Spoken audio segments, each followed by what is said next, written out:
لیکن یہ جنات میں سے ایک جن تھا عزازیل. اب دیکھیے کہ جنات کو ایک قرب حاصل ہے ملائکہ کے ساتھ. کیوں؟ وہ نور سے پیدا کیے گئے، یہ نار سے پیدا کیے، کتنا قرب ہے دونوں میں. انسان پیدا کیا گیا مٹی سے، مٹی انرٹ ہے، آگ بھڑکتی ہے، اوپر اٹھتی ہے، شعلہ زن ہوتی ہے، انرجی ہے اس میں. نور اور نار میں بڑا قرب ہے. اور عربی کے ایک قاعدے سے تو یہ ایک ہی لفظ ہے، مادہ ایک ہی ہے، حروف علت جو ہے ایک دوسرے کی جگہ آ جاتی. تو یہ قرب ہے، اگرچہ زمین و آسمان کا فرق ہے دونوں میں. فرشتہ نور سے پیدا کیا گیا ہے، وہ پاک ہے، وہ اللہ کے کسی حکم کی خلاف ورزی کر ہی نہیں سکتا. لا یعصون اللہ ما امرہم ویفعلون ما یؤمرون. وہ جو بھی اللہ تعالیٰ حکم دیتا ہے اس کی کوئی معصیت یا نافرمانی نہیں کرتے، بلکہ جو حکم لیا جاتا ہے مان لیتے. ذرا سا اشکال ہوا تھا، پوچھ لیا، جواب مل گیا، خاموش ہو گئے بس. لیکن عزازیل نامی ایک جن تھا جو ایک تو جن ہونے کی نسبت سے فرشتوں سے کچھ نہ کچھ مماثلت تھی، قرب تھا.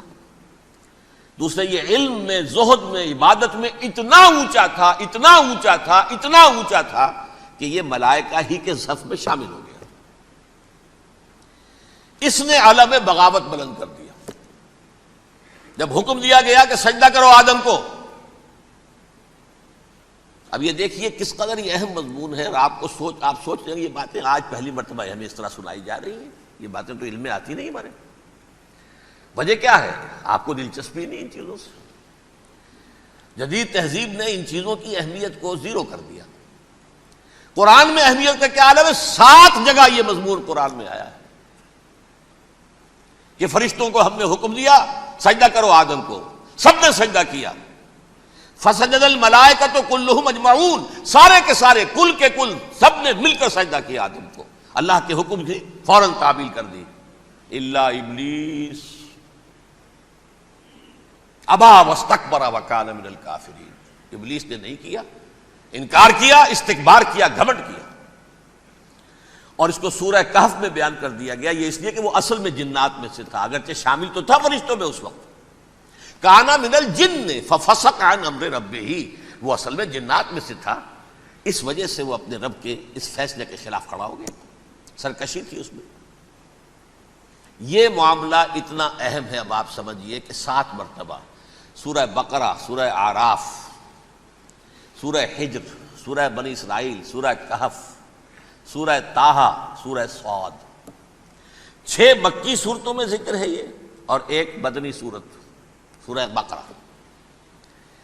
ان میں سے اکثر مقامات پر پھر جب اللہ نے کہا کہ اچھا تم نے یہ سرکشی کی ہے اور ہمارے حکم کی خلاف ورزی کی ہے تو یہاں سے نکل جاؤ، دفع ہو جاؤ، تم مردود ہو، مردود ملعون. ان علیک لعنتی الی یوم الدین، اب تجھ پر لعنت رہے گی میری قیامت کے دن. اس نے کہا اچھا پروردگار پھر مجھے ذرا مہلت دے دے. رب فانظرنی الی یوم یبعثون، قیامت تک میری زندگی طویل کر دے. فاذهب فانک من المنظرین، کہہ دیا اچھا جاؤ، تمہاری یہ درخواست بھی ہم نے قبول کی. انہوں نے کہا پروردگار اب میں اس آدم کو بھی گمراہ کر کے چھوڑوں گا اور آدم کی نسل کو تباہ کر کے چھوڑوں گا. انتہائی شدید چیلنج کے انداز میں یہ قرآن مجید میں 4-5 مرتبہ مضمون آیا ہے. میں نے صرف 2 جگہ سے آپ کو اس وقت کوٹ کر کے سنایا تھا. سورہ اعراف میں اللہ تعالیٰ فرماتے ہیں قالا، اس پر ابلیس نے کہا فبما اغویتنی، تو اے رب جو تو نے مجھے گمراہ کیا ہے، مجھے ذلیل کر دیا، مجھ پر فوقیت دے دی، اس کو انا خیر منہ، میں اس سے بہتر ہوں. خلقتنی من نار وخلقتہ من طین، بنایا تو نے مجھے آگ سے اور اس کو بنایا مٹی سے. پھر مجھ سے مطالبہ کہ میں سجدہ کروں، اور میں نے سجدہ نہیں کیا تو اب تو نے مجھے ملعون قرار دے دیا. قال فبما اغویتنی لأقعدن لهم صراطک المستقیم، اب میں یہ نسل آدم کے لیے، اس کو برباد کرنے کے لیے تیری سیدھی راہ کے اوپر گھات میں بیٹھوں گا، سیدھے راستے پر چلنے نہیں دوں گا. ثم لآتینہم من بین ایدیہم، پھر میں ان پر حملہ آور ہوں گا ان کے سامنے سے بھی، ومن خلفہم، ان کے پیچھے سے بھی، وعن ایمانہم ان کے داہنی جانب سے بھی، وعن شمائلہم اور ان کے بائیں جانب سے بھی، ولا تجد اکثرہم شاکرین اور تو دیکھے گا کہ ان کی اکثریت تیری شکر گزار بندوں پر مشتمل نہیں ہوگی۔ یہ چیلنج تھا، اور ایک چھوٹا سا چیلنج جو سورہ صاد میں آیا ہے، اور یہاں تو اس نے اللہ کے جلال کی قسم کھا کر کہا قال فبعزتک لأغوینہم اجمعین، اے رب تیری عزت تیرے جلال کی قسم ہے میں ان سب کو گمراہ کر کے چھوڑوں گا، الا عبادک منہم المخلصین، سوائے ان میں سے وہ کچھ لوگ جنہیں تو خالص اپنا بندہ بنا لے، جنہیں تو اپنا بندہ بنا لے۔ مخلص، مخلص نہیں، مخلص یہ مفعول ہے، فاعل نہیں ہے، جسے تو بنا لے۔ بعض لوگوں کو اللہ چن لیتا ہے، هو اجتباکم، تمہیں چن لیا ہے، استفاء اجتباء، بس وہ بچیں گے جن کو تو اپنی خاص امان میں لے لے گا، باقی میں سب کو گمراہ کر کے چھوڑوں گا۔ یہ ہے اصل دنیا میں نوع انسانی کا ابدی دشمن، ازلی سے ابدی تک۔ اور اس میں نوٹ کیجئے کہ اس کی اصل بنیاد کیا ہوئی؟ دو لفظ، تکبر اور حسد۔ استکبرا، تکبر کیا، انا خیر منہ، میں اس سے بہتر ہوں۔ یہ ساری بس کی گانٹھ یہی ہے، سب سے بڑی گمراہی کی وجہ یہی ہے۔ اسی لیے کہا ہے حدیث میں لن يدخل الجنہ من کان فی قلبہ مثقال حبۃ من کبر، جنت میں ہرگز وہ شخص کبھی بھی داخل نہیں ہو سکے گا جس کے دل میں رائے کے دانے کے برابر بھی کبر ہے۔ تکبر سب سے بڑا جرم ہے۔ الکبر ردائی، اللہ فرماتا ہے یہ تکبر، یہ تو میری چادر ہے۔ کوئی شخص تکبر کرتا تو گویا میری چادر گھسیٹ رہا ہے میرے کندھے سے۔ عرب میں کسی شخص کی توہین کرنی ہوتی تھی تو اس کی چادر گھسیٹتے تھے، ننگا کر دیا گویا کہ تو یہ میری ردائی ہے، الکبر ردائی، یہ میری چادر ہے، یہ جامہ مجھے زیب دیتا ہے، مجھ پر راستہ آتا ہے۔ اور حسد، آدم کو جو برتری عطا ہو گئی اس حسد کی آگ میں وہ جل رہا ہے اور اس کا انتقام لینا چاہتا ہے۔ آدم سے بھی، آدم کو بھی گمراہ کیا، جنت سے نکلوایا، ویسے نکلنا تو انہیں تھا ہی مشیت اذنی میں، لیکن فوری طور پر اللہ کے حکم کی خلاف ورزی تو کروائی نا۔ فعصى آدم ربہ فغوى، آدم نے اپنے رب کے حکم کی نافرمانی کی اور گمراہ ہوا عارضی طور پر۔ یہ دوسری بات ہے، توبہ کر لی، اللہ نے توبہ قبول فرما لی، معاف کر دیا۔ کوئی مستقل جو ہے وہ نسل انسانی پر اس گناہ کا اثر متوارث طور پر نہیں آ رہا ہے، ختم ہو چکا معاملہ، ہوا تھا ہو گیا۔ فتلقى آدم من ربہ کلمات فتاب علیہ انہ هو التواب الرحیم۔ اور توبہ کی شان یہ ہے جب وہ قبول ہو جائے اللہ کی جناب میں، کہ التائب من الذنب کمن لا ذنب لہ، گناہ سے توبہ کرنے والا ایسے ہوتا ہے جیسے اس نے کبھی گناہ کیا ہی نہیں تھا۔ لیکن بہرحال وہ گمراہ کرنے میں کامیاب ہو گیا، حضرت آدم اور حوا کو بھی، اور نوع انسانی کی عظیم اکثریت، عظیم اکثریت، عظیم اکثریت اس کے داؤ میں آئی ہوئی ہے نہیں۔ کتنے ہیں وہ عباد اللہ المخلصین، الا عبادک منہم المخلصین، کتنے ہیں جو واقعتاً خالصتاً اللہ کے بندے بن گئے ہوں، جنہیں اللہ نے اپنا بنا لیا ہو، اپنا قرار دے دیا ہو۔ اب اس کے ساتھ نوٹ کیجئے، اس ابلیس کے ساتھ ایک فوج بھی ہے جسے قرآن مجید میں کہا گیا ہے کہ یہ اس کی پارٹی ہے، حزب الشیطان، یہ اکیلا نہیں ہے۔ ایک تو وہ عزازیل ہے، اس کی طویل ترین عمر اللہ نے دے دی، وہ تو قیامت تک رہے گا۔ باقی بھی جنات جو ہیں ان کی نسل میں سے، جو اس کی نوع میں سے، اس کی نسل میں سے، جنات کی عمریں انسانوں کی عمروں سے زیادہ ہیں، بہت زیادہ ہیں، لیکن پھر بھی اتنی نہیں ہے۔ یہ خاص ہے اس کا معاملہ کہ اس نے کہا تھا رب انظرنی الی یوم یبعثون، مجھے دے دے مہلت اس وقت تک تاکہ میں ثابت کر کے دکھا دوں کہ جسے تو نے یہ خلافت دیا یہ اس کا اہل نہیں ہے۔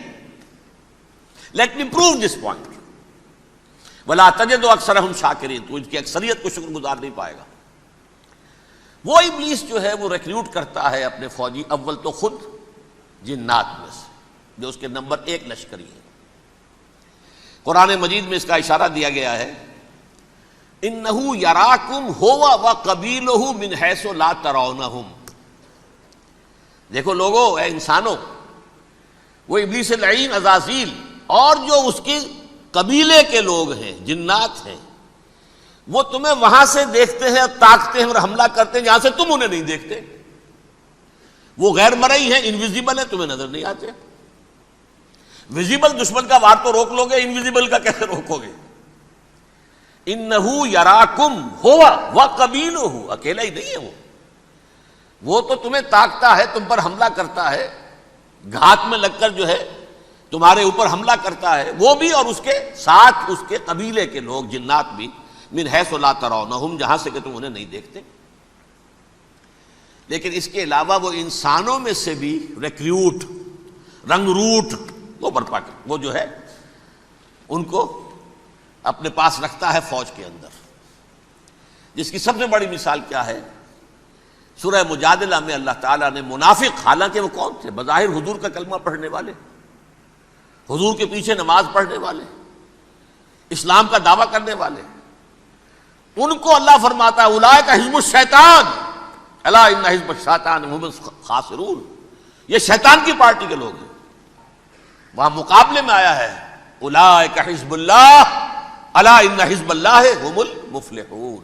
یہ دو پارٹیاں ہیں، حزب اللہ اللہ کی پارٹی جو اس کے مخلص بندے ہیں، وہ اللہ کی پارٹی، اور جو شیطان کے مرید بن گئے اس کے ہاتھ پر بیعت کر لی، لہذا وہ اس شیطان کی پارٹی کے لوگ ہیں، چاہے وہ انسان ہو چاہے جن ہو.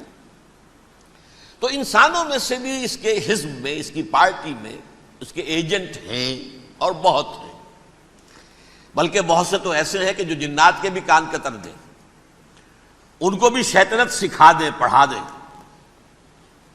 لیکن اب ایک بات سمجھیے، ایک دنیا میں نسل اور قوم بھی ایسی ہے جو ایک خاص وقت سے بحیثیت مجموعی من حیث القوم ابلیس کی ایجنٹ بن گئی ہے. وہ کون ہے؟ وہ یہودی ہے. یہ یہودی قوم جو ہے، اس میں ایک تو کچھ یہ کہ ان کی فطرت کے اندر یہ تھا کہ ہم ہیں اصل انسان، باقی انسان جو ہے وہ انسان نما حیوان ہے، ان کی کوئی حیثیت ہی نہیں. ہم ہیں اصل انسان، نحن ابناء اللہ واحباؤہ. باقی یہ جنٹائلز، یہ گوئمز، غیر یہودی، یہ تو حیوانات ہیں. اب جیسے کہ انسانوں کو حق ہے کہ حیوانوں کو ایکسپلائٹ کریں، استعمال کریں. گھوڑے کو آپ تانگے میں باندھتے ہیں کہ نہیں؟ اس کی پسینے کی اور محنت کی کمائی ہے جو کھاتا ہے تانگا چلانے والا. البتہ یہ ضرور ہے کہ چونکہ اگلے روز پھر جوتنا ہے تو کچھ نہ کچھ تو اسے بھی کھلائے گا نا، اپنی کمائی میں سے کچھ دانے کھلائے گا، کچھ اور گھاس دے گا. یا بیل کو جوتنا ہے ہل میں تو کچھ نہ کچھ اس کو دینا ہوگا کھانے کو، لیکن پھر اسے استعمال کرنا ہے. تو ان کا مستقل قول یہ ہے کہ اصل انسان ہم ہیں، باقی پوری نوع انسانی ہمارے لیے حیوانوں کے درجے میں. ہم چاہیں جس طرح انہیں استعمال کریں، ایکسپلائٹ کریں، دھوکہ دیں، جیسے چاہیں لوٹیں، کھسوٹیں، سب کچھ کریں، بدعہدی کریں، ان سے سود لیں، سب کریں، جو بھی ممکن طریقہ ہو. یہ ہمارے لیے، ہم ڈومینیٹ کریں گے اور یہ در حقیقت ہمارے اعلی کار ہیں. ایک تو اس اعتبار سے یہود بقیہ پوری نوع انسانی کے دشمن بن گئے. قرآن مجید کی وہ آیت بھی میں نے آپ کو سنائی ہے، وَقَالُوا لَيْسَ عَلَيْنَا فِي الْأُمِّيِّينَ سَبِيلٌ. یہ امیین کہتے تھے نا ان کو، جو غیر یہودی ہیں، کیونکہ ان کے پاس کتاب تھی، تورات تھی، اور کتاب نہیں تھی کسی کے پاس، لہذا یہ صحیح ان پڑھ ہے، پاگل ہے، جاہل ہے، امی ہے. ہم ہیں صاحب کتاب، ہمارے پاس شریعت، ہمارے پاس کتاب. یہ لوگ ان پڑھ ہیں، جاہل ہیں. لیس علینا فی الامیین سبیل. ان امیین کو ہم لوٹیں، کھسوٹیں، دھوکہ دیں، فریب سے جو کریں، چوری کریں، ڈاکہ ڈالیں، جیب کے قطرے، جس طرح بھی کریں ہمارے لیے جائز ہے، ہمارے اوپر کوئی گرفت نہیں ہوگی. اللہ تعالیٰ ہم سے یہ نہیں پوچھے گا تم نے جھوٹ کیوں بولا تھا اس کے ساتھ، تم نے وعدہ خلافی کیوں کی تھی اس کے ساتھ، تم نے کیوں دھوکہ دیا تھا اس کو، تم نے کیوں اس کا مال جو ہے غبن کر لیا تھا، ہڑپ کر لیا تھا. نہیں، ہم پر پوچھ نہیں ہے. اس اعتبار سے ایک تو یہ انسانیت کی دشمنی ان کی گھٹی میں پڑ گئی، اس غلط خیال کی وجہ سے. ہم تو بخشے بخشائے ہیں، we are the chosen people of the Lord. ہمیں تو اللہ اگر جہنم میں داخل بھی کرے گا تو صرف چند دن، لن تمسنا النار الا ایاما معدودات، باقی اصل میں تو ہم تو اللہ کے پسندیدہ، نحن ابناء اللہ واحباہ، اس کے بیٹوں کے مانند بڑے چہیتے ہیں، لاڈلے ہیں۔ یہ باقی دنیا، باقی انسان ہماری چراہ گاہ ہے، جیسے چاہے چریں، جس طرح چاہے ہڑپ کر جائیں۔ یہ تو ان کا پہلے سے مستقل معاملہ تھا، لیکن اس کے بعد ان کی تاریخ میں ایک دور وہ آیا جب حضرت مسیح علیہ السلام ان میں مبعوث کیے گئے۔ یہ 1400 سالہ تاریخ کا کلائمیکس ہے یہود کی۔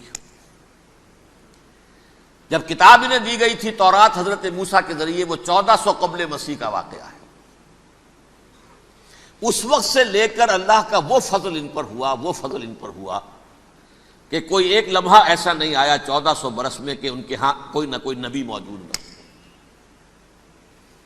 یہ تار ٹوٹا ہی نہیں، 2 سے شروع ہوا، موسیٰ ہارون علیہ السلام، اور 1400 برس کے بعد پھر آخری 2 ہیں، عیسیٰ اور یحییٰ علیہ السلام، یوں سمجھ لیجئے، اور اس کے درمیان یہ تار ہے، اور اس تار میں کوئی ایک لمحہ ایسا نہیں آیا کہ کوئی نبی موجود ہو۔ اس میں اتار چڑھاؤ بہت سے آئے ہیں، اس کا وہ میرا موضوع نہیں ہے اس وقت۔ قبل مسیح کی تاریخ جو ہے وہ میرا موضوع نہیں ہے۔ قرآن مجید میں سورہ بنی اسرائیل کے پہلے رکوع میں اس کا تذکرہ موجود ہے۔ وَقَضَيْنَا إِلَىٰ بَنِي إِسْرَائِيلَ فِي الْكِتَابِ لَتُفْسِدُنَّ فِي الْأَرْضِ مَرَّتَيْنِ وَلَتَعْلُنَّ عُلُوًّا كَبِيرًا، 2 مرتبہ ان پر عذاب کے کوڑے برسے، پہلے اشوریوں کے ذریعے سے جو شامی تھے، سیرینز اشوری کہلاتے ہیں، پھر بابلیوں کے ذریعے سے یعنی عراقیوں کے ذریعے سے، بیبیلونیا نام تھا عراق کا پہلے، ان پر بہت بڑی بڑی تباہیاں آئیں، اللہ تعالیٰ کی طرف سے عذاب آئے۔ اس کے بعد پھر دوسرے دور میں دوسرا اقتدار کا دور آیا، خرمستیاں بڑھ گئیں، تو پہلے گریکس کے ذریعے سے، یونانیوں کے ذریعے سے، اور پھر رومیوں کے ذریعے سے انہیں پسوایا گیا۔ یہ دور گزر چکے تھے ان پر، 2 عروج کے دور اور 2 زوال کے دور۔ میری چھوٹی سی کتاب ہے تنظیم اسلامی کا تاریخی پس منظر، 6-7 روپے کی ہوگی، اس کو آپ دیکھیں گے تو اس میں اس کا پورا نقشہ آپ کو مل جائے گا۔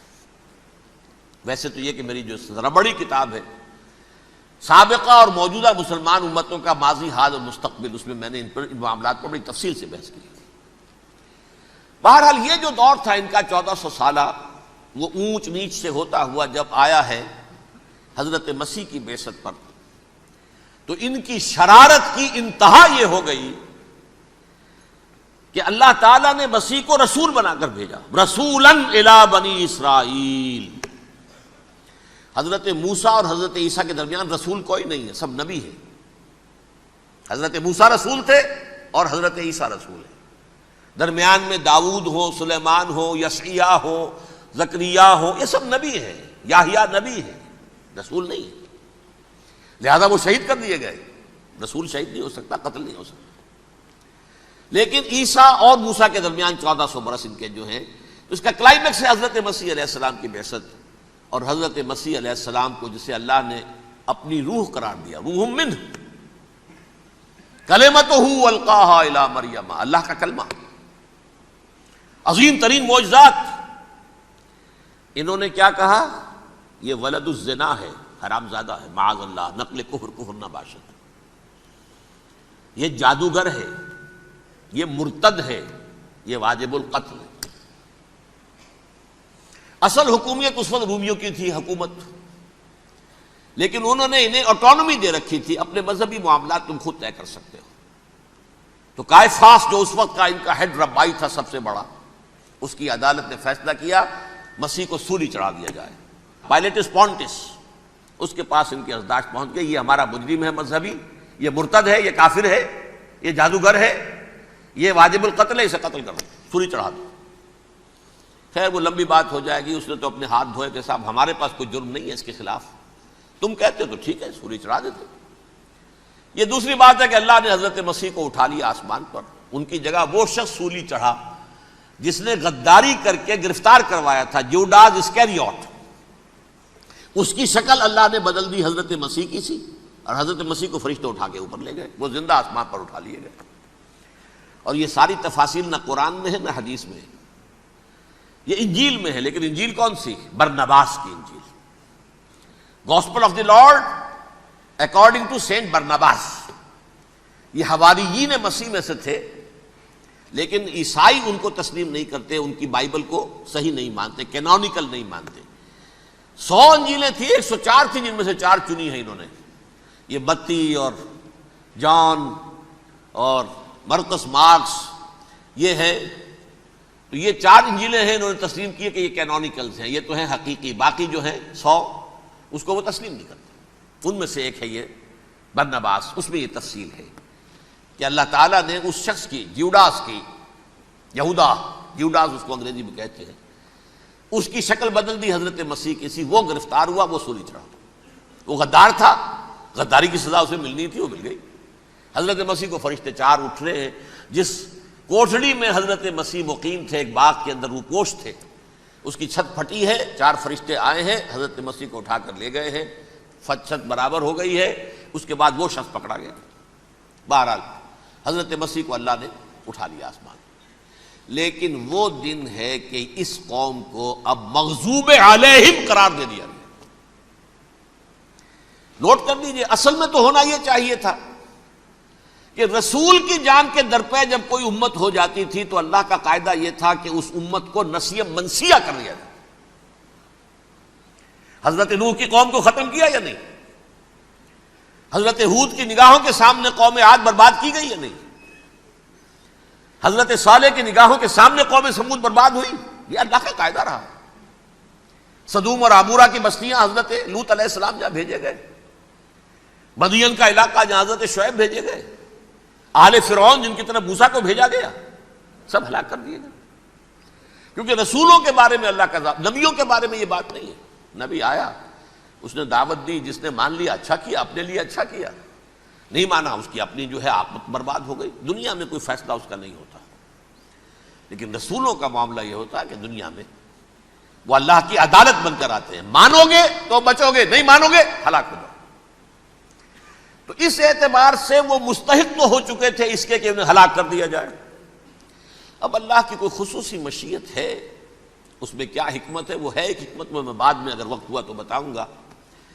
فیصلہ یہ کیا اللہ نے کہ حضرت مسیح کو تو اٹھا لیا زندہ، اور ان کی رسی ابھی مزید دراز کر دی، کہ ان کو ابھی مہلت دے دی کہ تمہیں آخری استیصال، جس کو عذاب اکبر کہتا ہے قرآن، سورہ سجدہ جو حضور ہر جمعے کی پہلی رکعت میں فجر میں پڑھتے تھے، وَلَنُذِيقَنَّهُم مِّنَ الْعَذَابِ الْأَدْنَىٰ دُونَ الْعَذَابِ الْأَكْبَرِ لَعَلَّهُمْ يَرْجِعُونَ، چھوٹے چھوٹے عذاب اور ایک بڑا عذاب، جبکہ قوم بالکل برباد، نسیم منسیہ، کأن لم یغنوا فیہا، ایسے ہو جائیں جیسے کوئی تھے ہی نہیں آباد یہاں، لا یرا الا مساکنہم، اب ان کے مسکن نظر آتے، مکین نظر نہیں آتے۔ یہ عذاب اکبر جو ہے وہ ان پر نہیں آیا، حالانکہ وہ مستحق ہو گئے تھے اسی وقت۔ اس کو یوں سمجھیے کہ کسی شخص کو پھانسی کا حکم تو ہو جائے، ایگزیکیوشن نہیں ہوئی، ہوتا ہے کئی سال گزر جاتے ہیں پڑے ہوئے، اور معاملات جو ہیں وہ چلتے رہتے ہیں۔ یہ معاملہ ہوا اس کے ساتھ، ورنہ یہ مستحق ہو چکے تھے آخری بربادی تباہی کے، عذاب استیصال، جڑ سے کاٹ دینے والا عذاب، وہ آ سکتا تھا ان پر اسی وقت، لیکن اللہ نے ان کی مہلت دراز کی ہے۔ لیکن اس کے بعد اللہ نے ان کو ایک اور موقع دیا،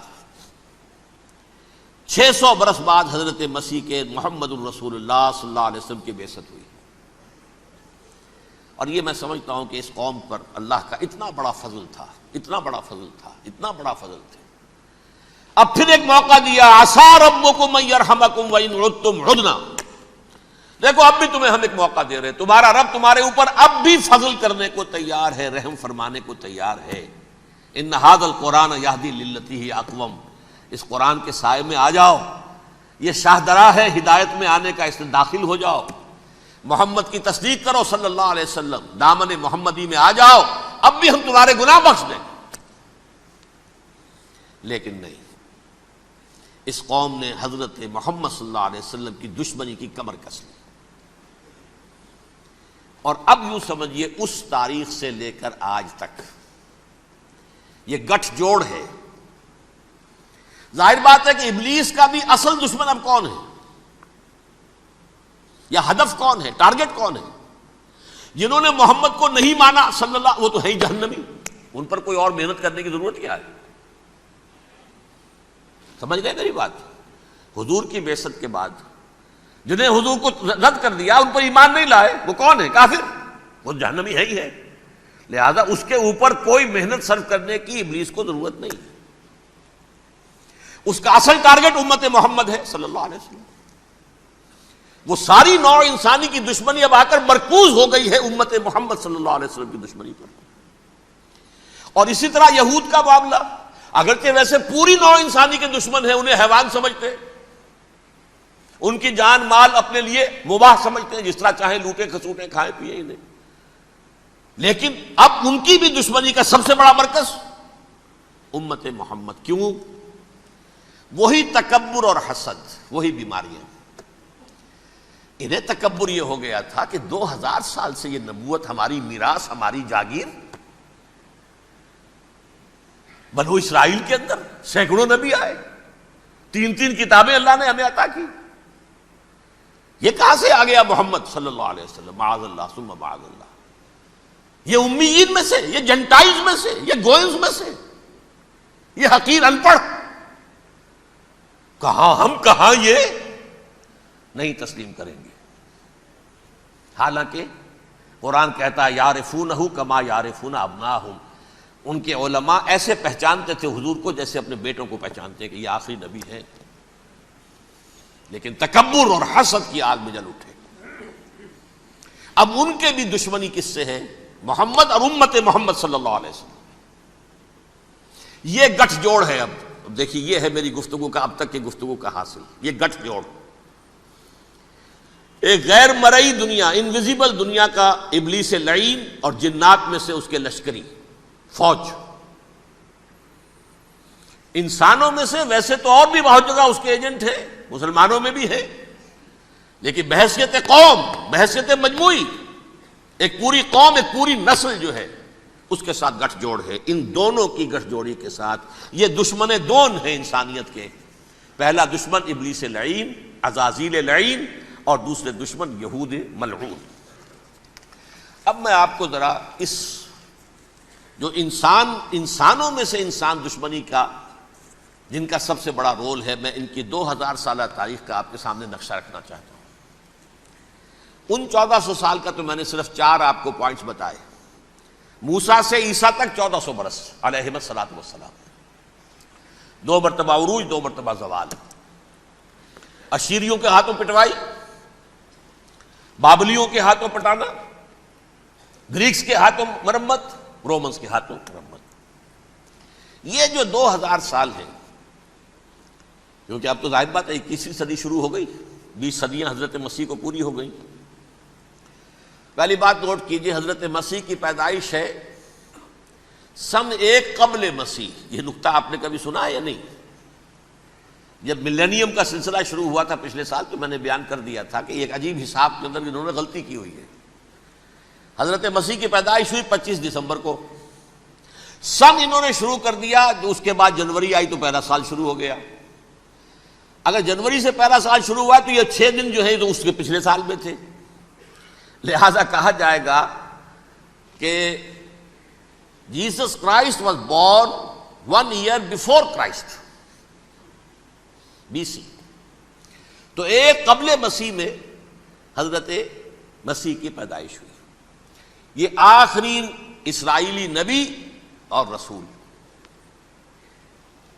یہودی علماء کی مخالفت، دشمنی، سولی پر چڑھوا دینا میں بیان کر چکا ہوں۔ سن 33 عیسوی میں جبکہ حضرت مسیح کی عمر 33 برس تھی، اللہ تعالیٰ نے انہیں زندہ آسمان پر اٹھا لیا، لیکن یہودیوں نے اپنے خیال کے مطابق انہیں سولی پر چڑھوا دیا، ان کی موت واقع ہو گئی۔ اگرچہ اس کے بعد یہ اختلاف ہے ان میں، یہودی کہتے ہیں وہ سولی پر چڑھ گیا، ختم ہوا، مر گیا، عیسائی کہتے ہیں نہیں، انتقال ہوا ہے مسیح کا صلیب پر، لیکن پھر وہ دوبارہ زندہ ہو گئے ہیں۔ ان کی لاش ایک غار میں رکھ دی گئی تھی، وہاں ریزریکشن ہو گیا، ان کا وہاں سے بعد الموت وہیں ہو گیا، اور پھر انہیں اللہ نے زندہ آسمان پر اٹھا لیا۔ تو ہمارے اور عیسائیوں کے درمیان نوٹ کر لیجئے، یہ چیز مشترک ہے کہ حضرت مسیح آسمان پر زندہ اٹھائے گئے۔ فرق کیا ہے؟ وہ سمجھتے ہیں کہ سولی دیے گئے، سولی پر مرے، پھر زندہ ہوئے، پھر گئے۔ ہم سمجھتے ہیں کہ نہیں، وما صلبوہ وما قتلوہ، انہوں نے نہ صلیب دے سکے انہیں اور نہ انہیں قتل کر سکے، بل رفع اللہ الیہ، اللہ نے اٹھا لیا۔ پھر ہمارا اور یہ اس کا عیسائیوں کا ایک اور اتفاق ہے، سیکنڈ کمنگ آف جیسس، حضرت مسیح دوبارہ آئیں گے، یہ عیسائیوں کا بھی عقیدہ ہے اور ہمارا بھی۔ بہرحال تو جیسا کہ میں نے عرض کیا کہ اس وقت یہ عذاب استیصال، عذاب اکبر کے مستحق ہو چکے تھے، لیکن اللہ نے ان کی مدت دراز کی ہے،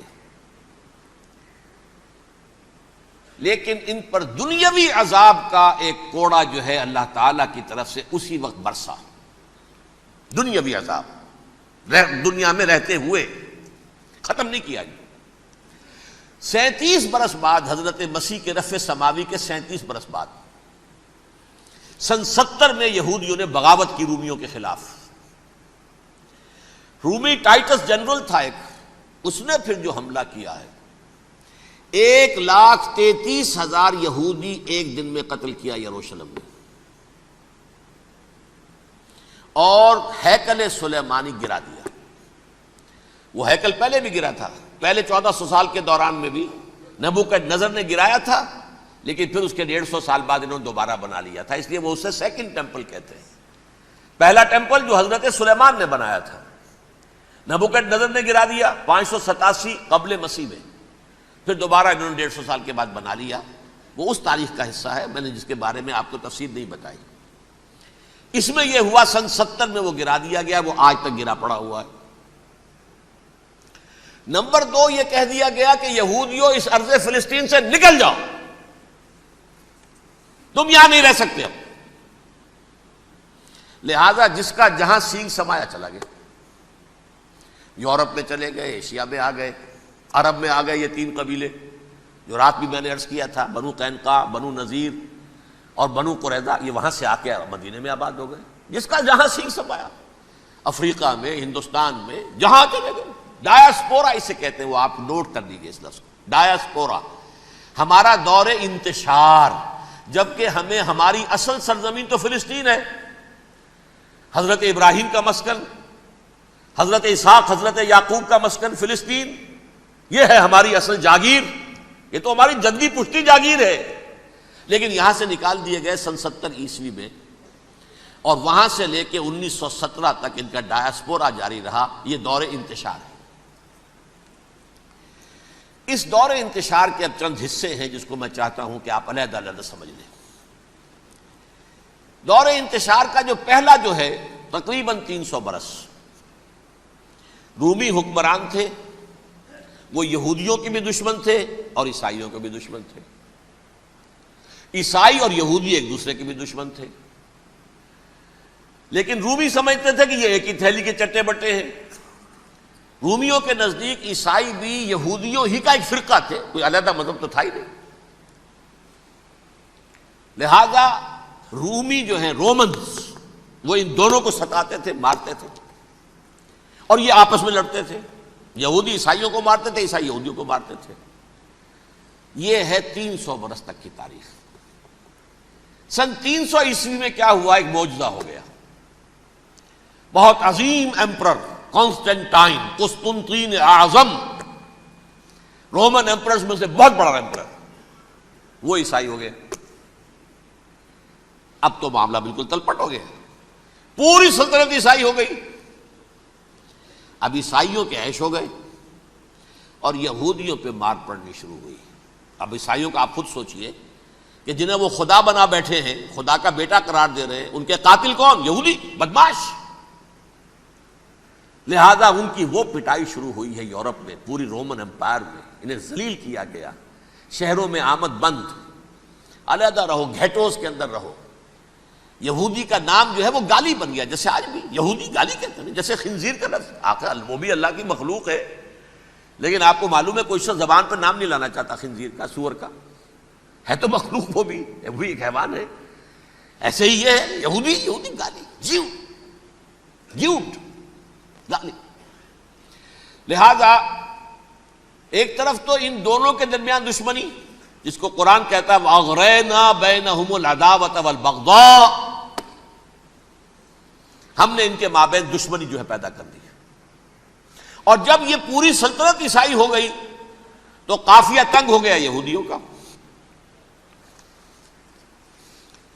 اب آئیے 571 عیسوی، یعنی جبکہ ڈائسپورا کو کتنا عرصہ ہو چکا تھا؟ 500 برس. سن 70 سے شروع ہوا نا ڈائسپورا، جب ٹائٹس نے گرایا ہے ہیکل کو اور نکال باہر کیا انہیں فلسطین سے، بھاگ جاؤ یہاں ایک یہودی بھی نہیں رہے گا، فلسطین سے نکال دیے گئے. اس کے پورے 500 برس بعد سن 571 عیسوی میں حضور کی پیدائش ہوئی، ولادت باسعادت محمد الرسول اللہ صلی اللہ علیہ وسلم. 610 میں آپ پر وحی کا آغاز ہوا. لیکن حضور کے ساتھ ان کا معاملہ کیا رہا؟ اول تو جبکہ حضور ابھی مکے ہی میں تھے، یہودیوں نے ریشہ دوانیاں شروع کر دی حضور کے خلاف. قریش مکہ کو سکھاتے تھے، پڑھاتے تھے، ان سے یہ پوچھو، ان سے یہ پوچھو، یہ اس طرح تنگ کرو، ان سے یہ امتحان لو، یہ آپ کے علم میں ہے.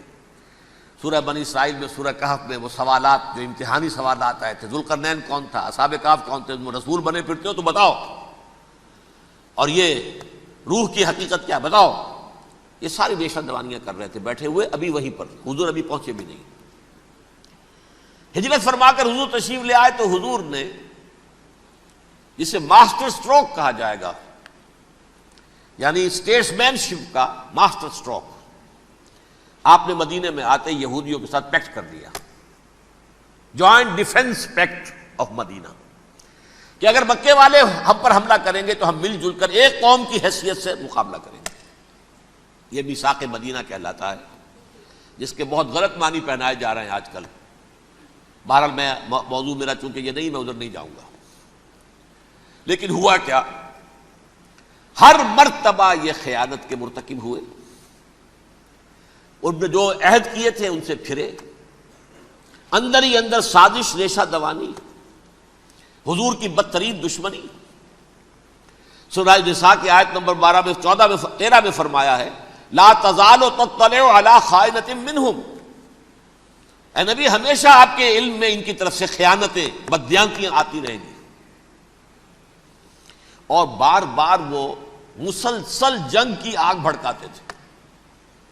قریش کو دعوت دیتے، آؤ آؤ آؤ، ہم اندر سے بغاوت کر دیں گے، تم آؤ تو صحیح، ختم کریں محمد کو اور اہل ایمان کو صلی اللہ علیہ وسلم ورضی اللہ تعالی عنہم اجمعین. لیکن پھر جب وہ آتے تھے تو یہ دبک جاتے تھے، ان میں ہمت نہیں تھی، میدان کے مرد نہیں رہے تھے.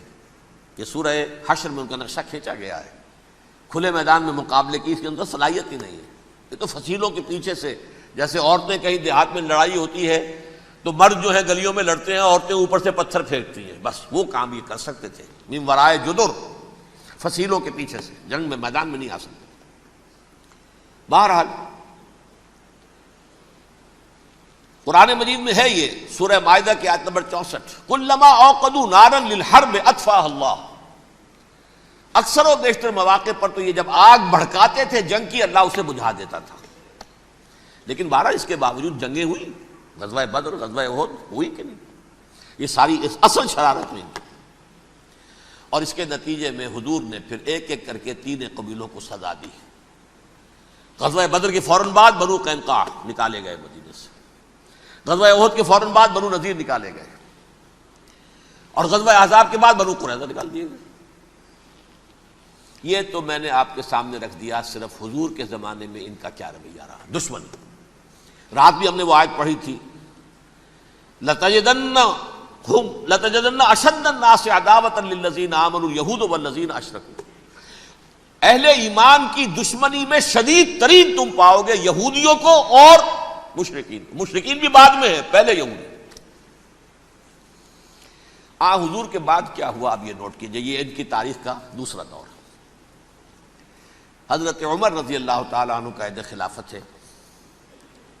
بیت المقدس کا محاصرہ کیا گیا، فصیل بڑی اونچی، شہر اندر سے سیلف سفیشینٹ، حملے کا راستہ کوئی نہیں. محاصرہ طول کھینچ رہا ہے، لیکن ان کے پاس رسد بھی موجود ہے، پانی بھی موجود ہے، وہ دروازے بند کر کے بیٹھے ہوئے ہیں۔ بالآخر اللہ تعالیٰ کی مشیت کا ظہور کیسے ہوا؟ ان کے کچھ علماء آئے فصیل پر، کہا دیکھو مسلمانوں، تم قیامت تک بھی یہاں پڑے رہو گے محاصرہ کر کے ہمارا، یہ شہر فتح نہیں ہوگا۔ ہاں ایک درویش بادشاہ کے ہاتھوں یہ شہر فتح ہونا ہے، لیکن تمہارے اندر ہمیں وہ نظر نہیں آ رہا۔ ابو عبیدہ بن الجراح رضی اللہ تعالی عنہ، امین هذه الامہ، ان کا فوراً ذہن گیا وہ درویش بادشاہ مدینے میں بیٹھا ہوا ہے، عمر رضی اللہ تعالی۔ اب ایک اور عمر بھی ہے جو قندھار میں بیٹھا ہے، نقشہ وہی ہے، سادگی کی حد تک نقشہ وہی ہے، بالکل وہی، اپنی آنکھوں سے دیکھا ہے، وہی سادگی۔ عمر اول عمر ثانی تھے عمر بن عبد العزیز۔ اب ایک اللہ کے فضل سے اللہ تعالیٰ ایدہ اللہ بنصرتہ، اللہ تعالیٰ ان کی نصرت فرمائے، دشمنوں کو ان کے مقابلے میں نیست و نابود کرے۔ انہوں نے ریکویسٹ بھیج دی کہ حضور تشریف لائیے، یہ شہر فتح ہو جائے گا۔ وہ ہے سفر تاریخی، اتنا طویل سفر، تقریباً 700 میل، ایک اونٹ، ایک خادم، ایک منزل پہ امیر المومنین اوپر بیٹھے، خادم آگے چل رہا ہے، اگلی منزل پہ خادم اوپر بیٹھا ہے، امیر المومنین آگے جا رہے ہیں۔ اور جب پہنچے ہیں تو وہ باری تھی خادم کی، انہوں نے ہاتھ جوڑ دیا، حضور خدا کے لیے تم کیا کہیں گے لوگ، وہ میرا برا حال کر دیں گے، تمہیں شرم نہیں آئی؟ امیر المومنین پیدل آگے چل رہے ہیں نکیل پکڑ کر، اور تم بیٹھے ہو اوپر براجمان ہو۔ حضرت عمر فرمایا الدور دورک، نہیں باری تمہاری ہے، بیٹھ۔ اس حال میں پہنچے ہیں، اور پھر یہ کہ ابو عبیدہ بن الجراح آئے ہیں، استقبال کیا ہے تو دیکھا ہے اس حال میں چلے آ رہے ہیں، عمر نکیل پکڑے ہوئے چلے آ رہے ہیں، اور کہتے ہیں کہ کہیں کیچڑ ویچڑ تھا، جوتے خراب ہو گئے تھے، وہ بھی اتار کے ہاتھ میں پکڑے ہوئے، کپڑے تو تھے ہی پھٹے ہوئے۔ انہوں نے کہا بھی حضرت ابو عبیدہ نے، دیکھیے یہ بڑا متمدن ملک ہے، بڑا مہذب علاقہ ہے یہ، آپ ذرا حلیہ اپنا دوست فرما لیں تب جا کے پیش ہم آپ کو کریں گے۔ آپ نے فرمایا نحن قوم اعزنا اللہ بالاسلام، ہم وہ قوم ہیں جنہیں اللہ نے عزت دی ہے اسلام کے ذریعے سے، کپڑوں کے ذریعے سے نہیں، دولت کے ذریعے سے نہیں۔ اسی حال میں گئے ہیں، اوپر سے انہوں نے کھڑے ہو کر نشانیاں دیکھی ہیں، اپنی کتابیں کھولی، ہاں یہ وہی ہے، اچھا لو جی سرنڈر، شہر تمہارے ہاتھ میں۔ خون کا ایک قطرہ نہیں بہا اور بیت المقدس فتح ہو گیا۔ لیکن اس وقت حضرت عمر نے ایک نرمی یہ کی کہ یہودیوں کے لیے بھی اسے اوپن سٹی قرار دے دیا۔ یہ احسان عظیم حضرت عمر کا، اس سے پہلے یہودی آ ہی نہیں سکتا تھا، داخل ہی نہیں ہو سکتا تھا، وہاں وہ آ کر وزٹ نہیں کر سکتا تھا، زیارت نہیں کر سکتا تھا اپنے مقدس مقامات کی۔ حضرت عمر نے یوں سمجھیے کہ تقریباً 550 برس کے بعد ان کے لیے راستہ کھولا ہے کہ ہاں تم آ سکتے ہو، زیارت کر سکتے ہو۔ لیکن یہ عیسائیوں نے لکھوایا معاہدے کے اندر، انہیں یہاں آپ آباد ہونے کی اجازت نہیں دیں گے، لیکن کم وزٹ دی پلیسز، دیکھیں زیارتیں کریں اور جائیں۔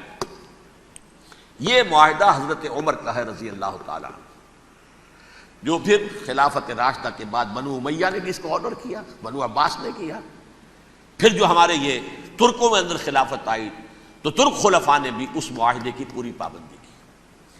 فلسطین میں آ سکتے ہیں یہودی صرف زائرین کی حیثیت سے، وہاں آباد نہیں ہو سکتے۔ اب آئیے اگلا دور آیا حضرت عثمان کا دور خلافت۔ یہ ہے وہ وقت کہ اب یہود نے امت مسلمہ کی پیٹھ میں چھرا گھونپا۔ وہ کیسے؟ ایک یہودی عبداللہ ابن سبا اسلام کا لبادہ اوڑھ کر آ گیا، معاشرے کا جائزہ لے لیا، ان میں بنو ہاشم اور بنو امیہ میں جو پرانی کشاکش تھی اس کے کچھ نہ کچھ جراثیم باقی ہیں، اگر ان کو ذرا بھڑکا دے تو مسلمانوں میں انتشار پیدا ہو جائے۔ کہا یہ عثمان کون ہے؟ یہ تو بنو امیہ میں سے ہے، یہ حق تو بنو ہاشم کا ہے، خلافت ان کے پاس ہونی چاہیے، محمد کے تو رشتہ دار وہ ہے صلی اللہ علیہ وسلم۔ عوام الناس کے اندر بات پھیلنی شروع ہوئی، پھر ایک بڑی سازش کے انداز میں حضرت عثمان کے خلاف پروپیگنڈا، حضرت عثمان کے جو عاملین تھے، گورنر تھے، ان کے خلاف پروپیگنڈا، اور ایسی ہوشیاری کرتے تھے کہ کوفے میں کوفے کے حاکم کے خلاف کچھ نہیں کہنا، اجی مصر میں یہ ہو رہا ہے، اجی شام میں یہ ہو رہا ہے، اجی یہ جو عثمان ہے وہ یہ کر رہا ہے، یہ ظلم ہو رہا ہے، یہ لوٹ مار ہو رہی ہے، یہ خیانتیں ہو رہی ہیں۔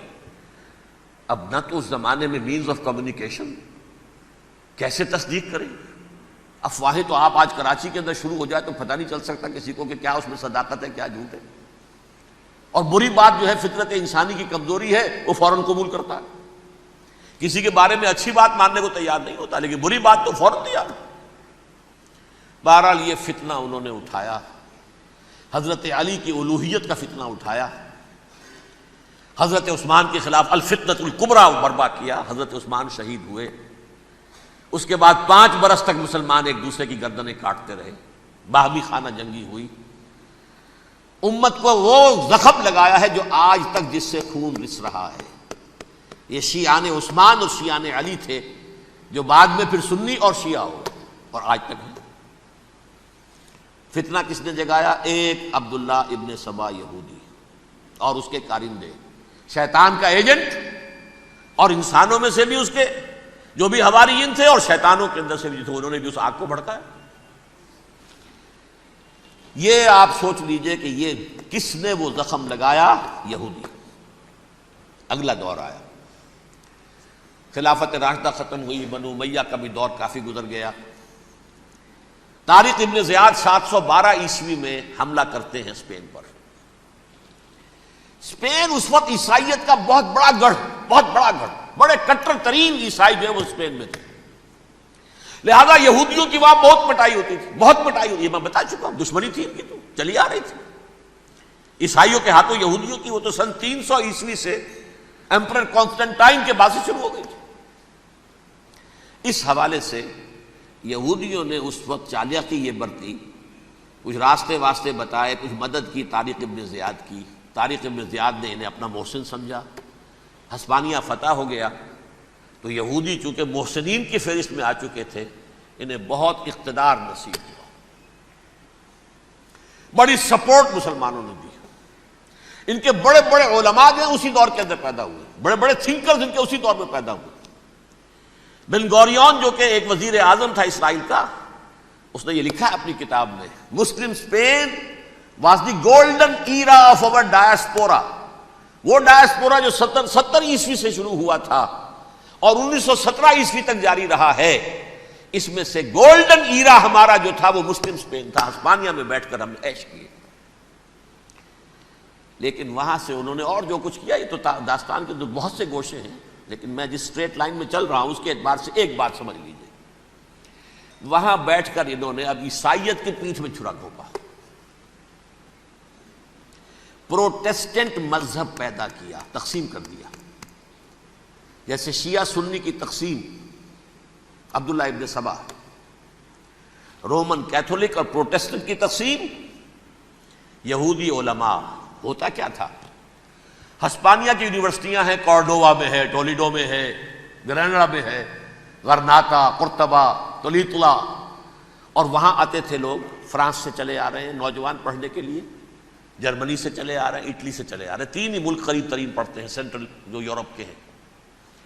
یہاں پر جو ہے وہ اسلام جو نور پھیلا رہا تھا اس سے بھی مستفیض ہوئے، جہالت کے جو ہے پردے ان کے وہ چھٹے، اس کے ساتھ ہی وہ یہودی وہاں ان کے اندر جو جراثیم داخل کر رہے تھے وہ اس عیسائیت کے خلاف بغاوت تھی، جو اس وقت دنیا میں عیسائیت اس وقت تھی، پوپ کا راج تھا دنیا میں اس وقت۔ یورپ میں جو عیسائیت تھی اس میں ایک طرف بادشاہ تھے، لیکن بادشاہوں کی حیثیت وہاں پر یوں سمجھ لیجئے کٹ پتلیوں کی تھی، اصل قوت پوپ کے ہاتھ میں تھی،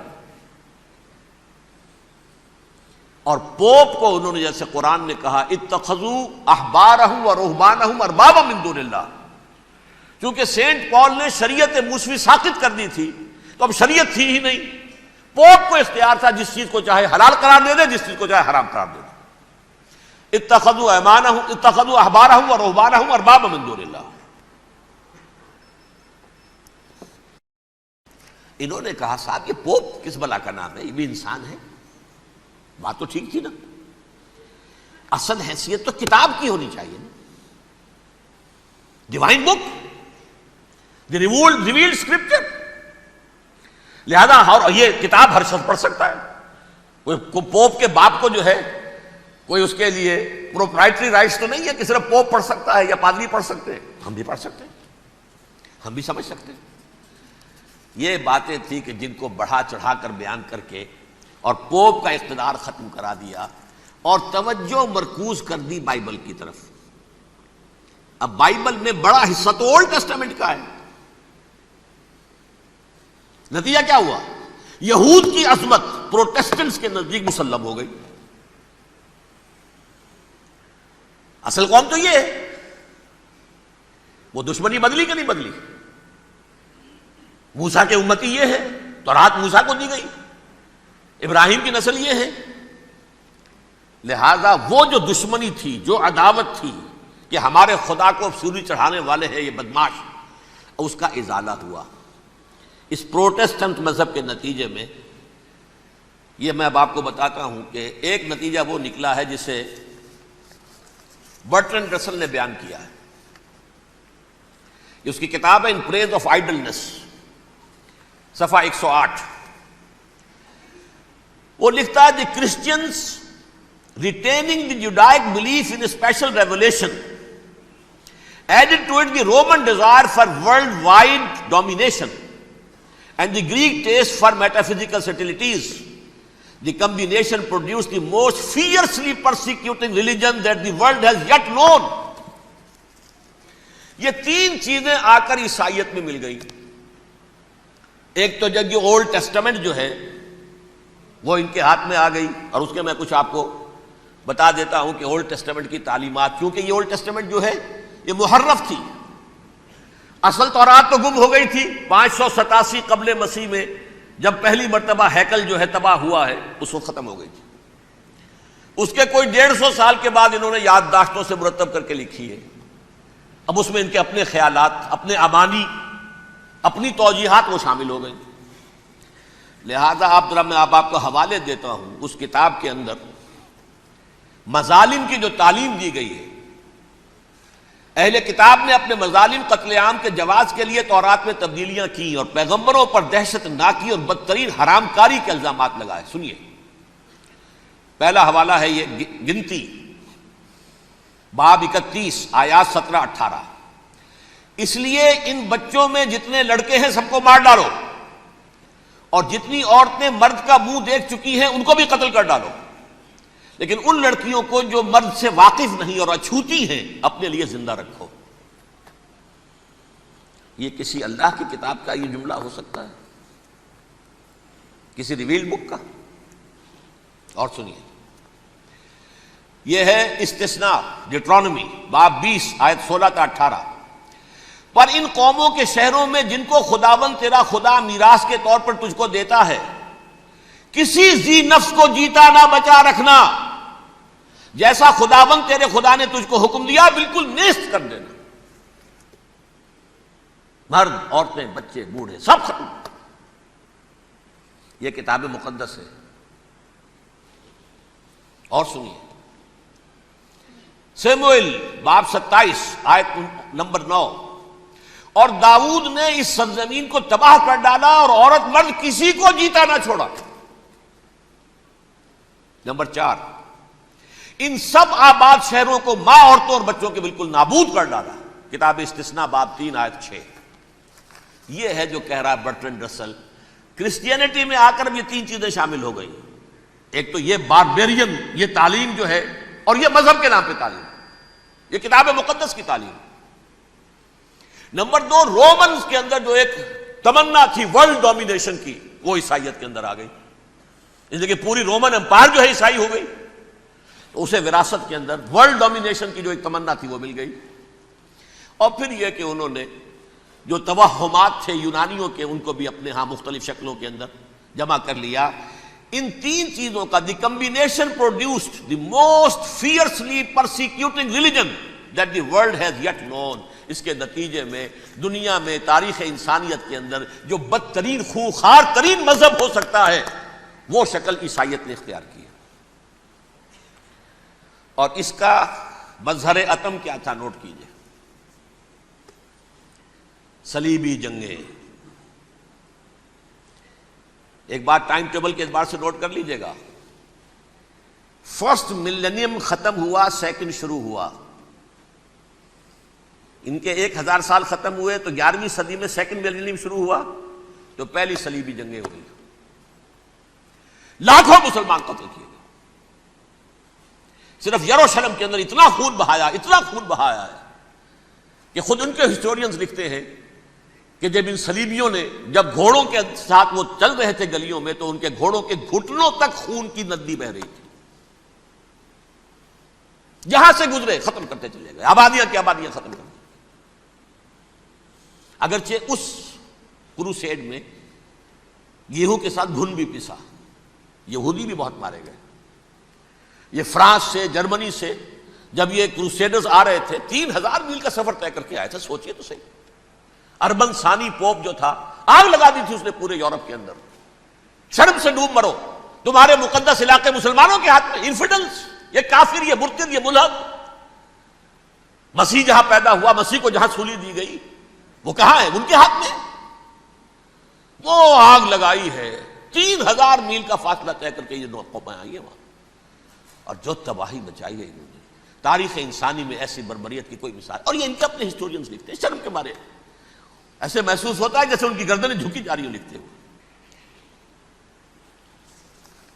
اب آگے چلیے. یہ جو بغاوت ہوئی پوپ کے خلاف، اس میں نوٹ کیجئے تاریخی اعتبار سے سب سے پہلے بغاوت کرنے والا ملک انگلستان تھا. اس نے اپنا چرچ علیحدہ بنایا، چرچ آف انگلینڈ. پوپ سے رشتہ منقطع.